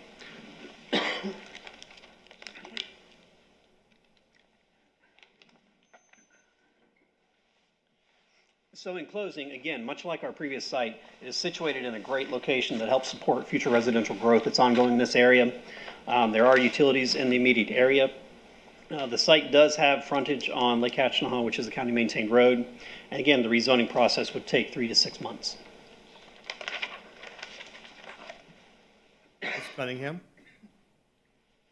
Yes, my question on this site, when we talked about the electrical, I do know that there are Duke Energy transmission lines that run parallel to the site.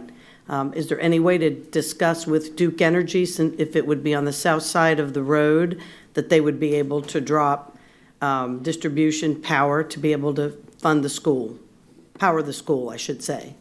That could be a discussion to be had with the utility provider, but we have not had that discussion. Okay, but I'm pretty sure, knowing the folks there, having been an engineer for them for many years, we could probably make that happen. I don't know the agreement. You said the north side was the Toho, but I believe the south side, the whole transmission line runs and then goes north on Marigold. It would depend on the size of the transmission line. I want to make sure we speak openly Right. and honestly. Right. It really depends on the size of the feed. Sure. If it's an appropriately sized feed, that would be able to, most of our schools operate on what we call legs. Each leg is essentially a different circuit. Sure.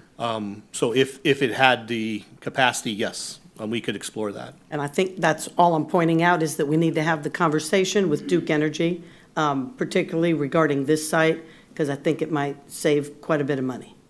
And just to clarify, I mean, with Toho, we're talking water and sewer, not electrical. Okay. Toho's. I thought you said they were going to bring I thought you said utility lines, and I interpreted that as electrical instead of water and sewer. Correct. I was referencing water and sewer. Okay.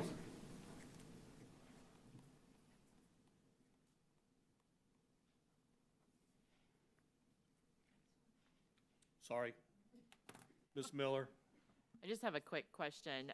Someone in real estate who has to deal with rezoning, you're confident that 6 months is the extent of the time that it would take? Because I've been told that, and I'm 8 months out in zoning. Typically following the Polk County's system of first you have to get through the Planning Commission, then it has to get through the Board of County Commissioners with 2 readings, 6 months if everything runs correctly. But if there's any delays. Because that's going to be an issue for all of these properties. I just want to make sure that we're very transparent on that time frame to rezone.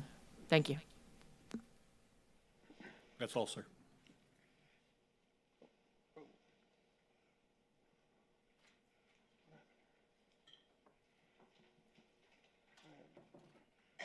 We really jumped ahead. Should be at the Dundee Reserve. There we go. Okay, apologies.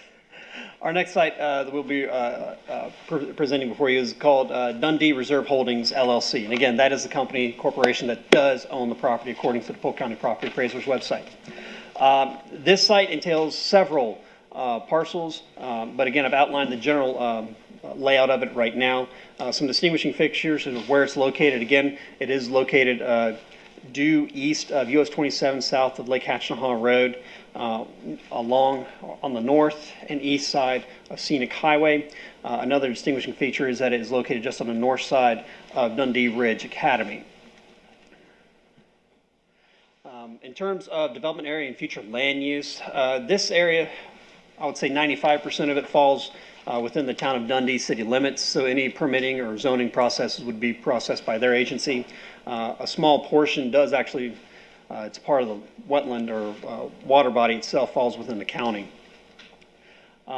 Again, at least the portions that fall within the county, again, we're talking agricultural, rural, residential, rural development area, but again, once you get water and sewer in an area, that changes the nature.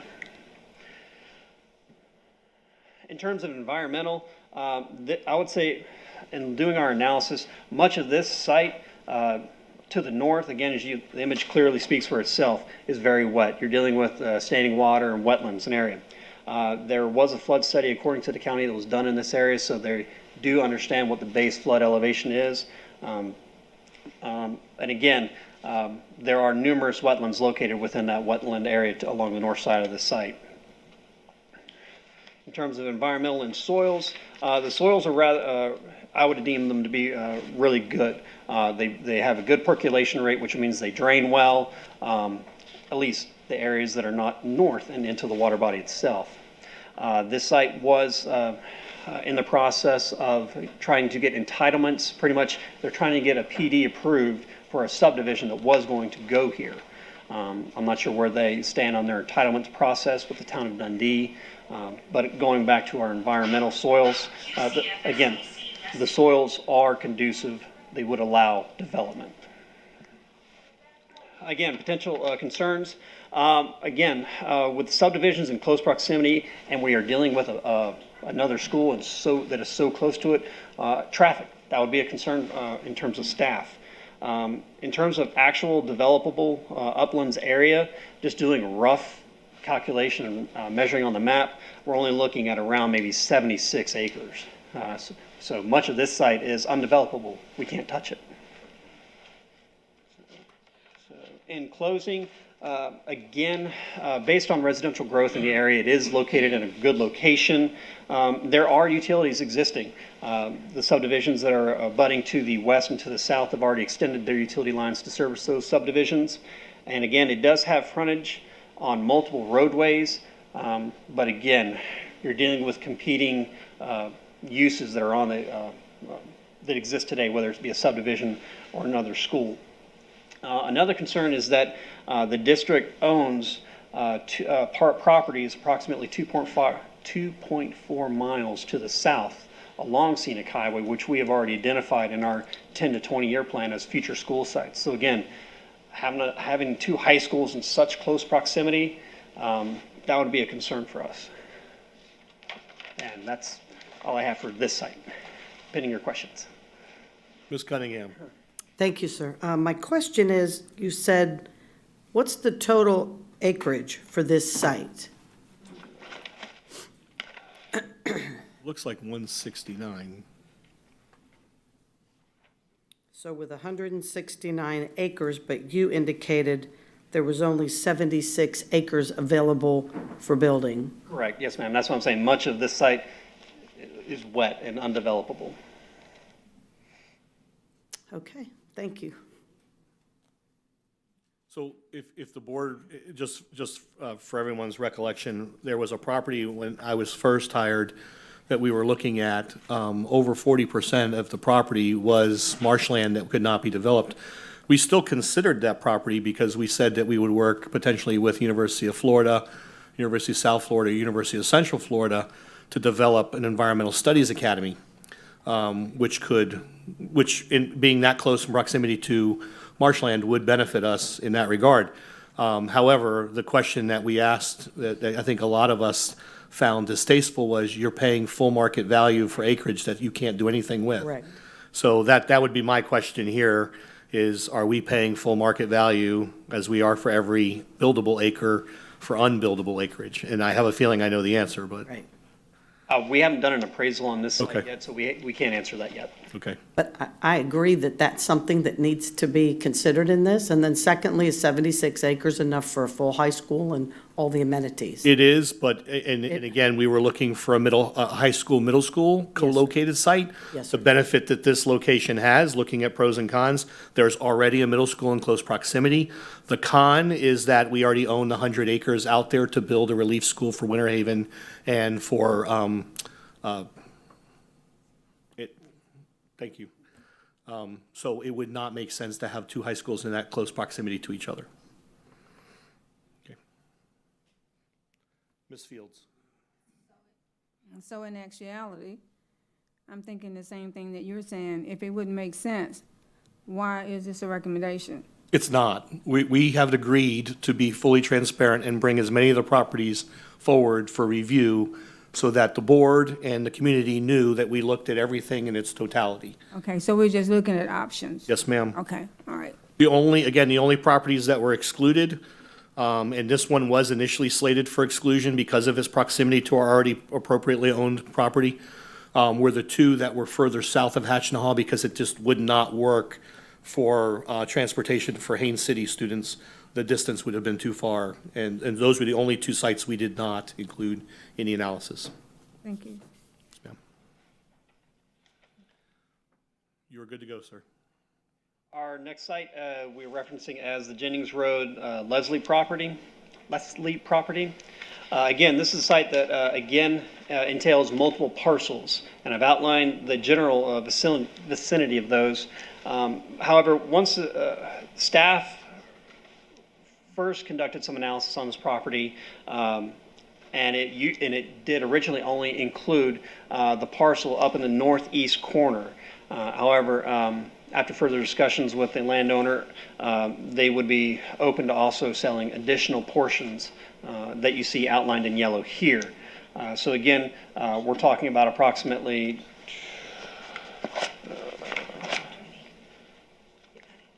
523 acres in total, as you see outlined here. However, once we get to the environmental portion of this, you'll see that you're not going to be able to develop much of that.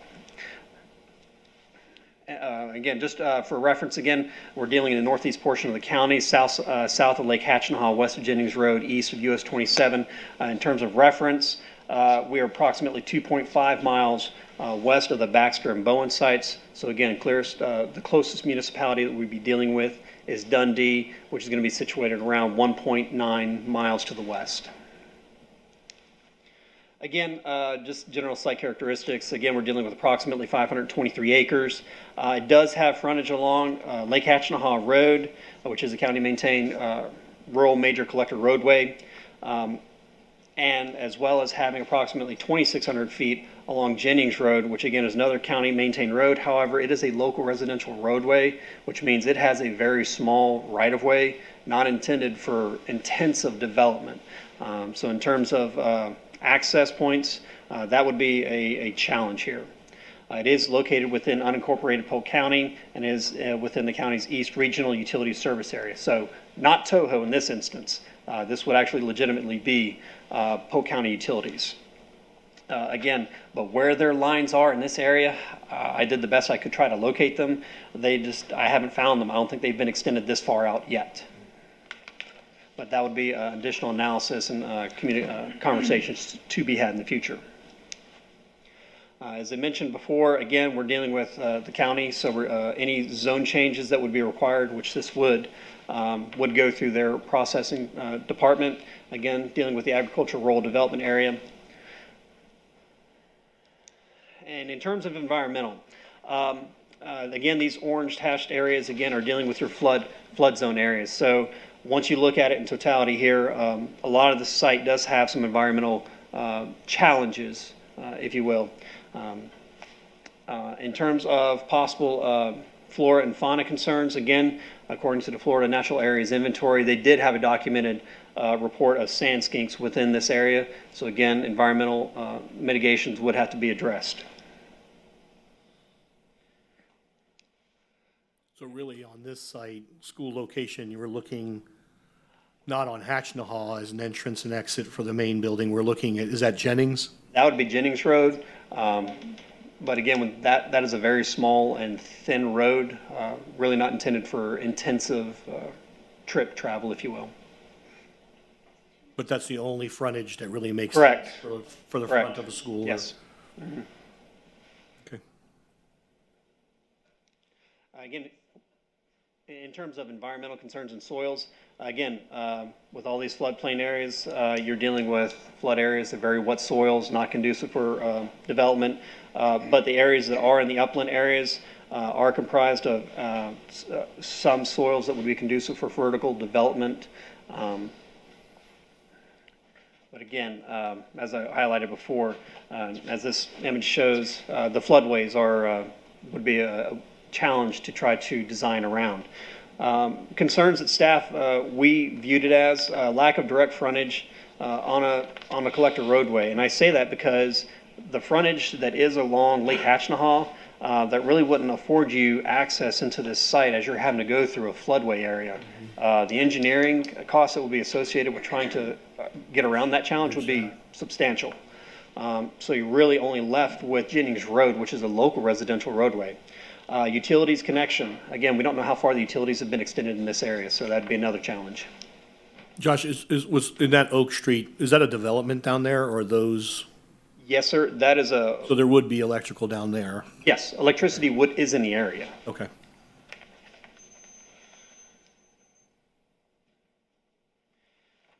And again, just reiterating, the site in total is going to around 523 acres, but developable upland areas are much less than that.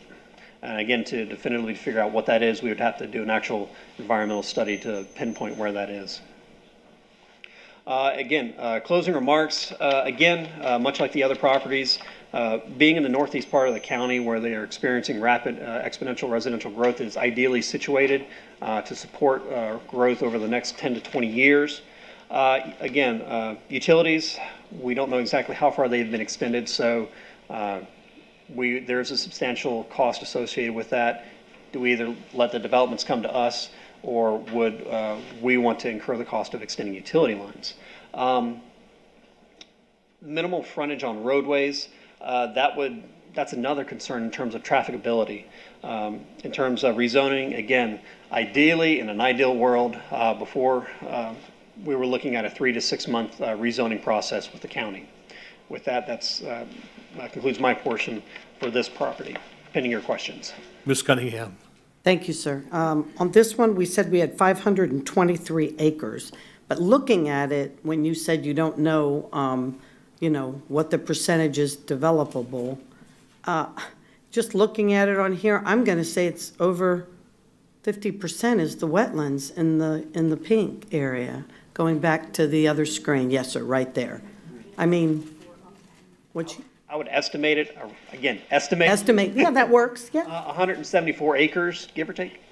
Right. Josh, Wow, that's less Josh, than go quarter. forward one more slide. Quarter, wow. So if you look at this one, Ms. Cunningham, I think Yes, your sir. point, and to help clarify for other board members, lots 5, 6, and 7 would be the only ones, quite frankly, that we would have an interest in because they're the most buildable. The question would be how much total acreage would that afford us? But we run into issues with that small road and potentially what's the distance for utilities to run to the front of the campus, so.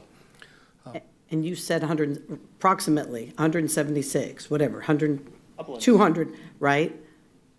Golly, that's less than a third. I mean, again, going back to your market value pricing for land, okay, thank you very much. Appreciate the clarification. I would honestly worry about some of the properties that have extensive marshland or wetlands on them additionally, simply because I think each time you have that, you run the risk that while the county has initially identified skinks as being one of the only species there, I have a feeling we're going to find that not to be true. So. Okay. No further questions, Josh, you can move on. Our next site, again, contains multiple parcels, and we're referencing this as the Lorenz property. In terms of area where it's located, again, we're dealing, is situated east of US 27, east of Scenic Highway, north of city limits of Lake Wales, those who are familiar with the area. The Aldi distribution warehouse is located due northwest of this site. In terms of site, in total, it is around 112 acres. But what makes this property unique is that there is a roadway, White Clay Road, which bifurcates this site into two. You're dealing with 62 acres to the north, 50 acres to the south. It is located within unincorporated Polk County, again, the county's East Regional Utility Service Area. Again, utility lines, where they would be located, that would be a challenge for this site here because looking at the development that's occurred so far, it doesn't look like anything's really occurred yet on White Clay Road. 62 acres sufficient for a high school site with athletic fields, and what was Davenport? Davenport was close to that. Yes, Davenport was like about 64, 62 could work based on design. We could work with 62. We'd have to go up. Okay. In this parcel, I'm sorry, we looked at this, did we not? Previously, Ms. Usher? Mr. Hyde, only when it came through, we did an analysis and I sent it to you. I don't know why the Aldi distribution triggers something for me that we looked at a parcel out there. Well, the K8 is being built close. That's where it is. Right, Okay. Right. Yeah. It's due south.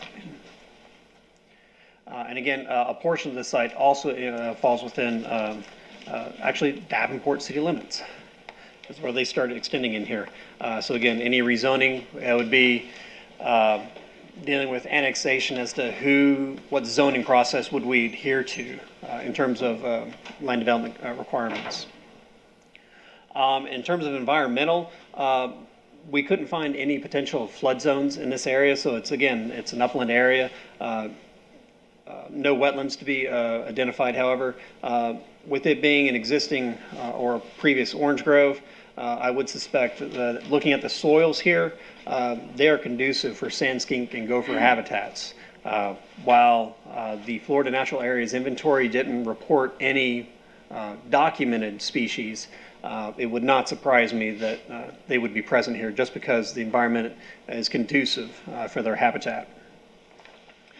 In terms of potential concerns, again, this site is located in close proximity to what the district already owns in our property that's on Scenic Highway for the 100 acres. Again, we're dealing with two high schools that would be in close proximity. In terms of utilities, that would be another point. We couldn't determine where the closest utility lines are because, again, nothing has really grown in this area yet. So again, it goes back to the question of, well, how are the utility lines getting there? In terms of water and sewer. Electrical, there is electricity out in this area already, as can be present by the Aldi distribution warehouse. And that is all of my notes for this site, pending your questions.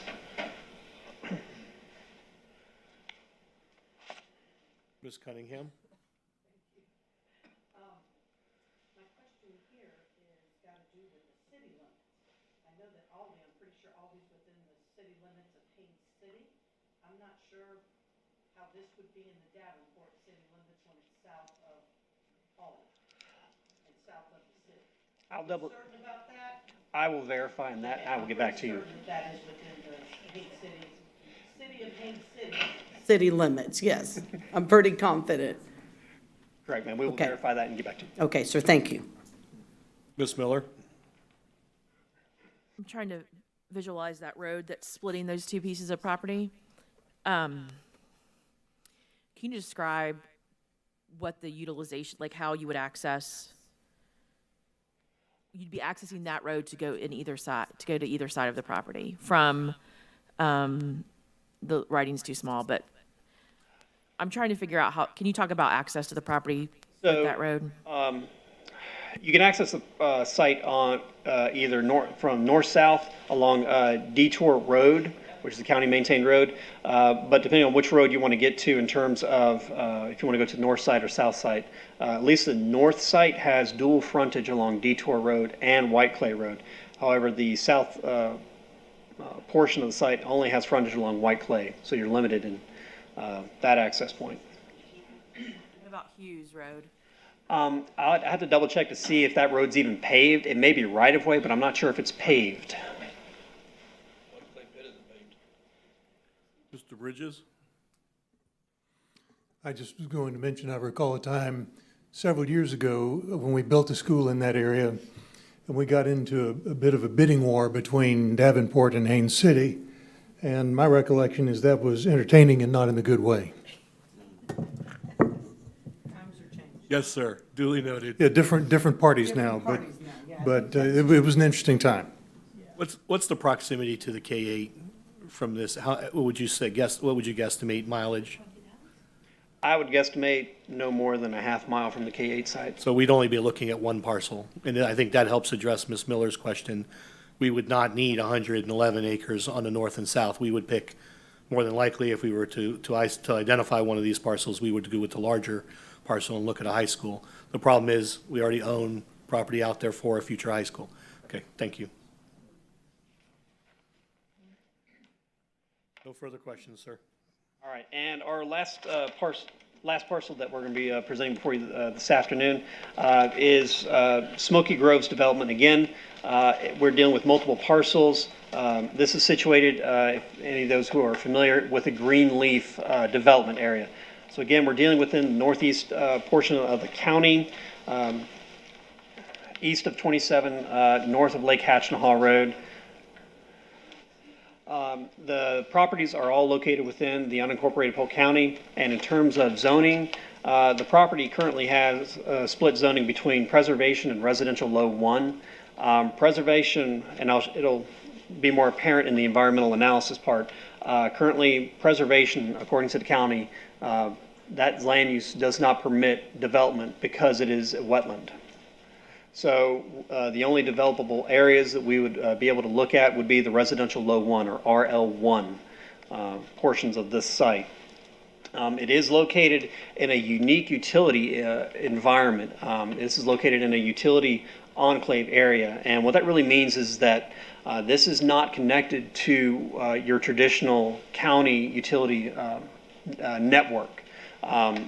This is actually in an area that was, it's supported by what was a formerly private plant. When Greenleaf was developed, they had their own package plant for water and sewer. But once that development went under, the county took ownership for this. The county is the last receiver of option in terms of utilities. So again, we're dealing with a very limited capacity, and I'm not even sure if what that capacity is.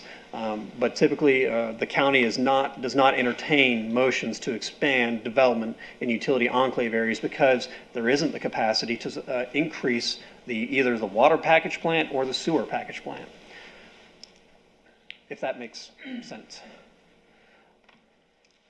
In terms of environmental, again, this brings home the preservation area.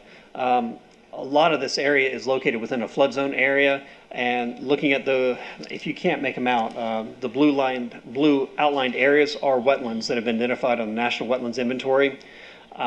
Again, doing rough estimation, the only areas that we could really be looking at trying to develop would be in the southeast corner, and that's approximately 84 acres.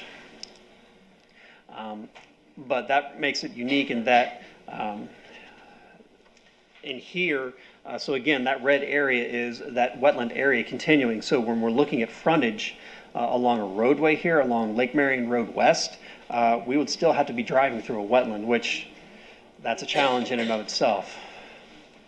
So again, I would say a good 60%, 70% of the site is undevelopable, but due to the presence of wetlands and floodland areas, so development would be limited to the southeast corner.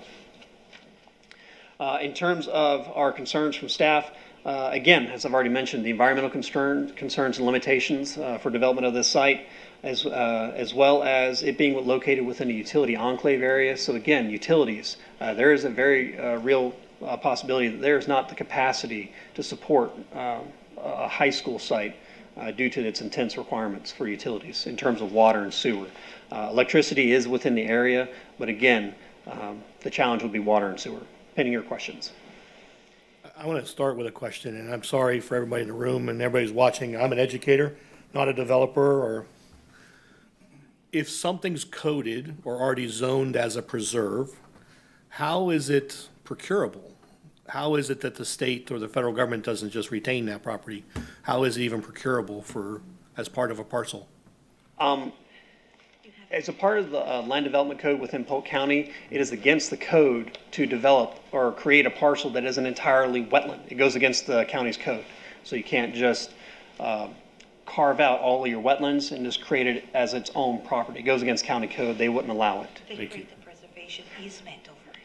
And in terms of how do you deal with the existing wetlands area, then you zone it in a way that would preclude development. You can call it a conservation or an easement area. Okay, thank you. Sorry. Not my area. I can move the academics. I can't move I don't know how to change a preserve. I will say that, there's several of the properties that are frustrating that large portions are wetland. There is something attractive as a science teacher, and I talked about this at the community meeting. If you purchase a large enough parcel, can you isolate a portion of it and maintain it in its present state? Almost as a preserve or a reserve, and this is already coded that way. So there's an interesting conceptual, idea there, but I don't want to pay full market value for property that we can't do anything with. I mean, I get that part too. I have to be fiscally responsible. But I am intrigued by the options that we might be able to explore as a result of that. But Dr. Wilson. So my question is, are you still going to be doing the summary, or are you done with your presentation? Those are the last parcels that we announced. Okay. So I have some comments, and then I have some questions. It seems to me that the most important thing from my perspective that an elected official can do is listen carefully to everyone who has input in any particular matter, do their homework, and then make a decision that is in the best interest of their constituency, right? So with that in mind, originally we heard about we call it the Baxter property, and it seemed like the solution to all of our problems, because we desperately need a high school in that area, and there will be a high school in that area. That's going to happen. The question is, how do we find the best possible solution for all of our constituents, right? I think we all would agree with that. We received an unsolicited proposal from the Bowen Group, right, which is a different model. And I'm interested in that model, and here's why. What we do, in my opinion, hasn't worked for us. And that is, we buy a piece of property and then we construct a building. As someone who's been on the board now for 8 years and someone with a background in finance, it has not served us well, because what we're doing is we're building something that is that we're prescribing, right? We're building. They're not consistent construction sites. Everyone is unique, and that's going to cost more money. It's just the way business works. And so we have a model in front of us. We've got a potential for a new model where we're not building something that is unique. We're saying, look, they're coming to us saying, look, we'll build the building for you. We'll construct it. You tell us what you're looking for. We'll build it. Here's the price. So we're not going to see the change orders that have driven me crazy over the years that escalate the price, because we have a set price, right? So we have that proposal before us, but we don't really fully understand what that means. So I did a little research, and my understanding of an unsolicited proposal is it is a construct of state law. It is an effort by our state legislators to build a different model, and they've come to us with that. But as I look at the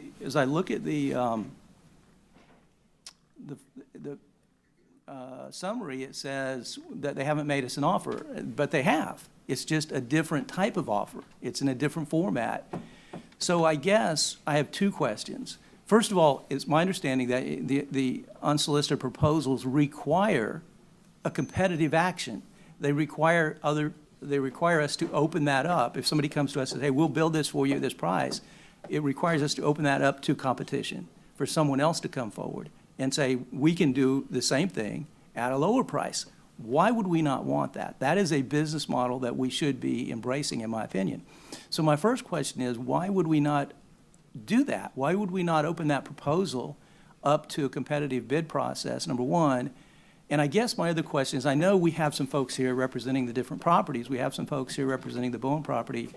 I would ask the board respectfully and the superintendent if we can ask them to come and just generally tell us what an unsolicited proposal means and how it works, so we have an understanding of that, so that we're not building custom stuff. We're not building a custom home. We're not building custom furniture. We're not building a custom school building that's costing us far more money than we should be spending. We get out of that custom building model that hasn't served us well over the years and into a model that is much more competitive in nature and will serve us better as a school district. And even if it's not this particular site and this particular building, it seems to me we have responsibility to look at that and at least consider that model as a possibility. So those are my thoughts, and I hope we could get some input in helping us understand what an unsolicited proposal is, because they're offering not just a site, but also a building, right? A building and a site, both, at one price. And to say that they haven't made an offer, I'm not sure that's a true statement. So anyway, because they haven't offered to sell us just the property. And I would offer that has not been a model that has served us well. We spent way too much money. We're the growth in this county, we are never going to meet it if we don't find a different model. It's just not going to happen. We're kidding ourselves. That model hasn't served us well. So anyway, those are my thoughts. Thank you. Ms. Cunningham? Thank you, sir. And I would have to agree with Mr. Wilson. I think looking at all of these, and I really appreciate your presentation, sir. Very clear, very concise.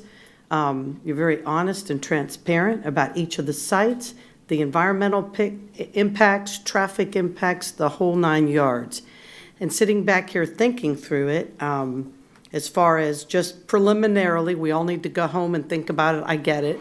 We'll come back and vote. But just sitting here, I mean, that Bowen property looks better and better every single day. And then I didn't think about some of the information that you just shared concerning, because you're our accounting guru, about the financials with this new model that they have presented in this unsolicited proposal.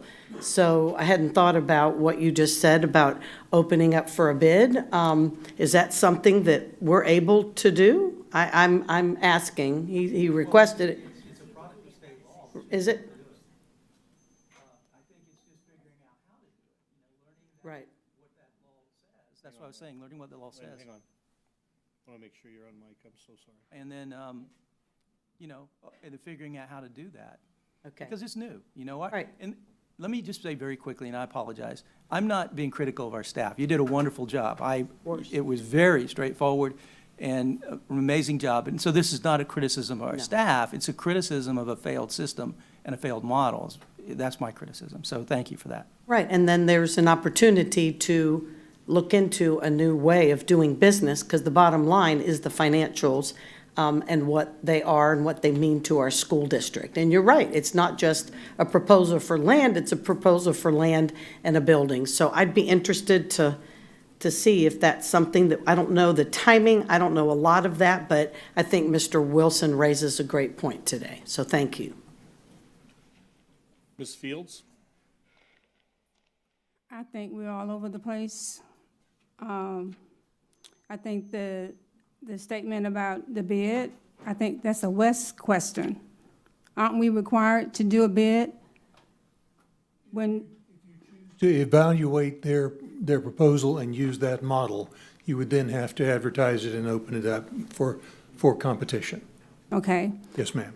And then the other question, the other statement that I have is, Mr. Wilson is correct. I think that we do need to get a better understanding of what an unsolicited proposal looks like, but I don't think it's today. I think that we need to schedule a work session to understand it better. And then if we want to pursue that, then I think we can. But I don't think that we need to throw the what is it, the bath water out with the baby, whatever it is. I think we need to look at what all of our options are, and at the end of the day, in my opinion, I think we need to make sure that we're listening and getting a recommendation from our superintendent of schools, because that's why he's here, to make a recommendation on what it needs to be. That's just my opinion, but definitely not today. I don't think we need to hear from anyone other than the staff. That's what's on the agenda, and if my eyes are correct, we are way past our time.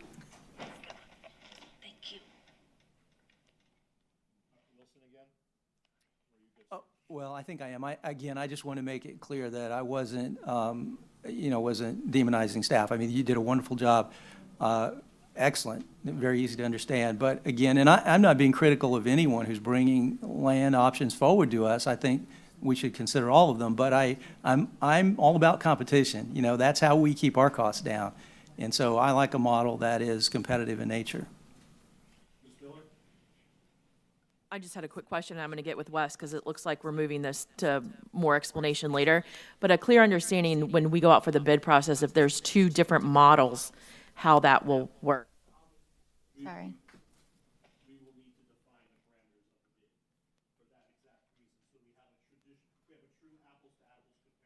Right. Put out the bid without defining the parameters of that bid and the expectations of the bid is not something we will do because it leads to further confusion. So, thank you. Yes, ma'am. And then I believe I had one more, Dr. Allen. Yeah, so to put this in context, and this for me as the youngest, this is the first site acquisition process that I've gone through. Y'all are way more experienced than I, and I really appreciate the comments. I think the element of competition is beneficial as well. And I would like to get the true context, and maybe Wes, you could speak to this as well, trying to understand the interlocal agreement, policy 7110. If you want to, maybe speak to that, if you can. I know you know all those numbers and policy, but this could go to you, Superintendent Hyde, and to Madam Chair as well. Who is our board liaison as it relates to our site selection committee? So 2 questions to start. I know we're short on time, but are we in accordance with our interlocal agreement as it relates to our policy 7110? And then I would like to know who our board liaison is as it relates to that site selection committee. Well, with respect to the interlocal and the policy, I would be happy to do a presentation on that for you. The interlocal, of course, is an agreement between the school board and, by definition, the other municipalities in the county. Mm-hmm. So that is it is a necessary process, but it is a different one than the one we're going through right now, with the initial look at the properties. But yeah, that is something that lies as between the different local government institutions and enforceable by them. Mm-hmm. But I'd be happy to do a presentation on that for you. To answer the question, the answer is yes, we are compliant with our interlocal agreement, and we are compliant with all of the statutory requirements. There are differences now, and it gets more complicated. I'm not going to go into it here because it's not appropriate, but there's also a very significant difference between, and we didn't get to that one portion of that, but one of these properties is now slated for donation versus procurement. A lot of the interlocal agreement goes out the window and statutory requirements go out the window when property is being donated versus being procured. However, I can have Ms. Usher very briefly address who's on that committee, because that's a long-standing committee that we've had. And I don't want to keep furthering this perception that we are not in accordance or concurrence with our interlocal agreement, because that is absolutely false. So Ms. Usher, if you would address Who is party to that committee structure, if you would? And then we're going to end it there. The interlocal agreement doesn't just address site acquisition. It addresses coordination, exchanging population, sharing of 5-year capital plan. That's an important part of site acquisition. We need to share our 5-year plan, the 10-year plan, and the 20-year plan, so the municipalities know where we're looking for school sites and can give us feedback. On a donated site, certainly we do not have to comply with the site selection committee. But if on other sites, that committee is made up mainly of district staff. Myself, the Director of Construction, Director of Architectural Services, the county representative, and the city representative, where the property is located. The properties we have acquired are usually part of a development. For example, Belacita came through in lieu of impact fees, and they took it through. They took our drainage. They reviewed it as part of the development. We did not have several sites to choose from. This is the first time we have several sites to choose from. So we scheduled a meeting with the site selection committee on September 26th, right? And that was the day Hurricane Ian came in, so we canceled it. We scheduled it again for October 6th, but since then we received additional information, so we canceled that. However, we did talk to all the county representatives and all the different departments to obtain their input on both the Bowen site and the Baxter site. Mm-hmm. Okay? So, yeah, that's what I heard Yes, there are no as boards well. It's not really, it depends on where the site is. If the site is whatever city it is, we form the committee with our staff, the county staff, and if it's City of Auburndale or whatever city, then those groups get together and we review all the sites and we rank them. Mm-hmm. Okay? Yeah, and I think that's what I was looking for, because we went from one to many, in a sense, in a pretty escalated manner. So I think when I saw the proposal today come through with the donated property, and I think as early as this morning, I heard from an individual that was quoting one of our county commissioners, and that statement was basically the most expensive properties are the ones that are donated. So a lot of red flags for me came up when I saw that, and a lot more questions that I'd like us to work through in a sense. But so yeah, I think this has been good information, and I'm with some of the comments here as it relates to competition in a sense as well, and trying to do something in an innovative way. So that's all I have. But in general, thanks for this. This is great information. Thank you. Madam Chair, members of the board, for the sake of time, there are several items remaining on the board's work, on superintendent's workshop, excuse me. Those items will be pulled and we will bring them back in December. Those items. Sorry, that was my fault, sorry. Those items are item number 8, the Intrado School Messenger Content Management System and Mobile App. We will also pull all but 2111 from the policy updates. That one needs to be addressed today. And item number 10, November job descriptions, will be pushed to December. And then I'll leave it up to the board's discretion for item number 11, contracts. Yes, ma'am. Yes, Ms. Dodge, I believe, is coming down to do the policy that we need to discuss today, 2111.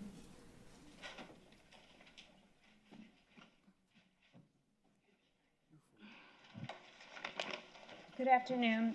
Policy 2111 deals with parent engagement in the school program as a result of the parental rights section of statute that the legislature passed.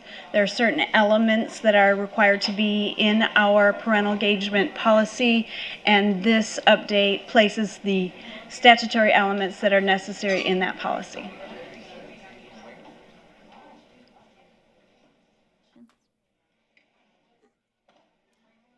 Thank you, Ms. Dodge.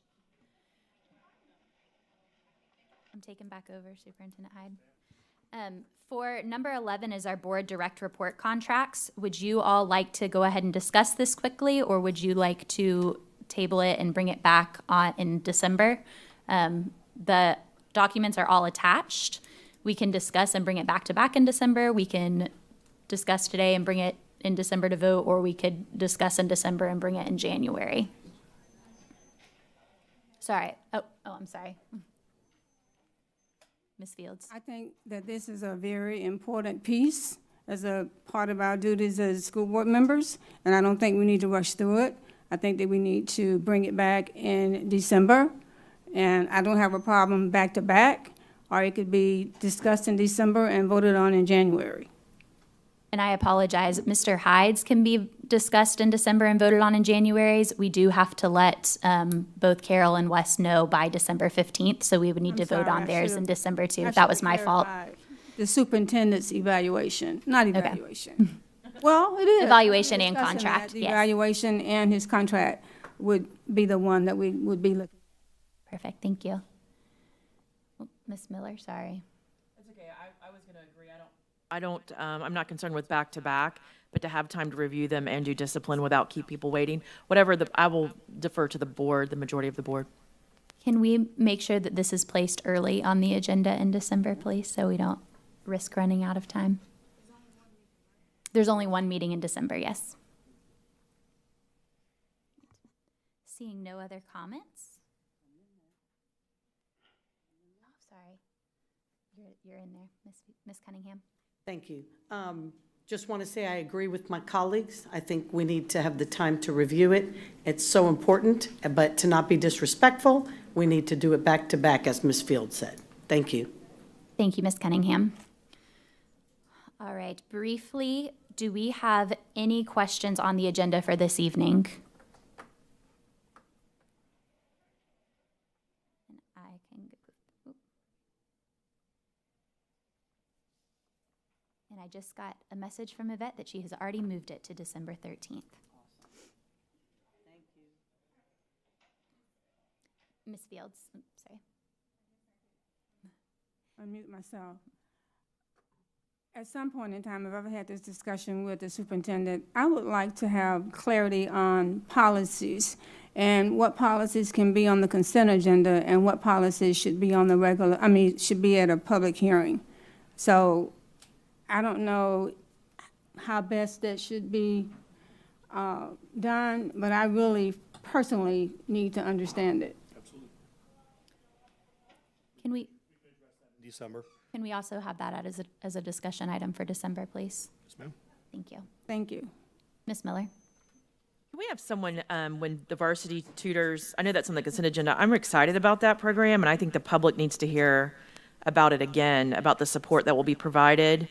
Can someone just mention that, or do we have to pull it off the agenda to mention it? Mention what? Like just the benefit of that tutoring program? We addressed it during the last school board meeting, during the workshop. Yeah, during the work session. I can give it in my comments. However, that item is being pulled tonight. It is? It is. Their contract was incomplete, and so Mr. Bridges and the team did contact them and asked them to submit the appropriate documentation. So it will come back in December. We'll talk about it in December. Yes, ma'am. Dr. Allen?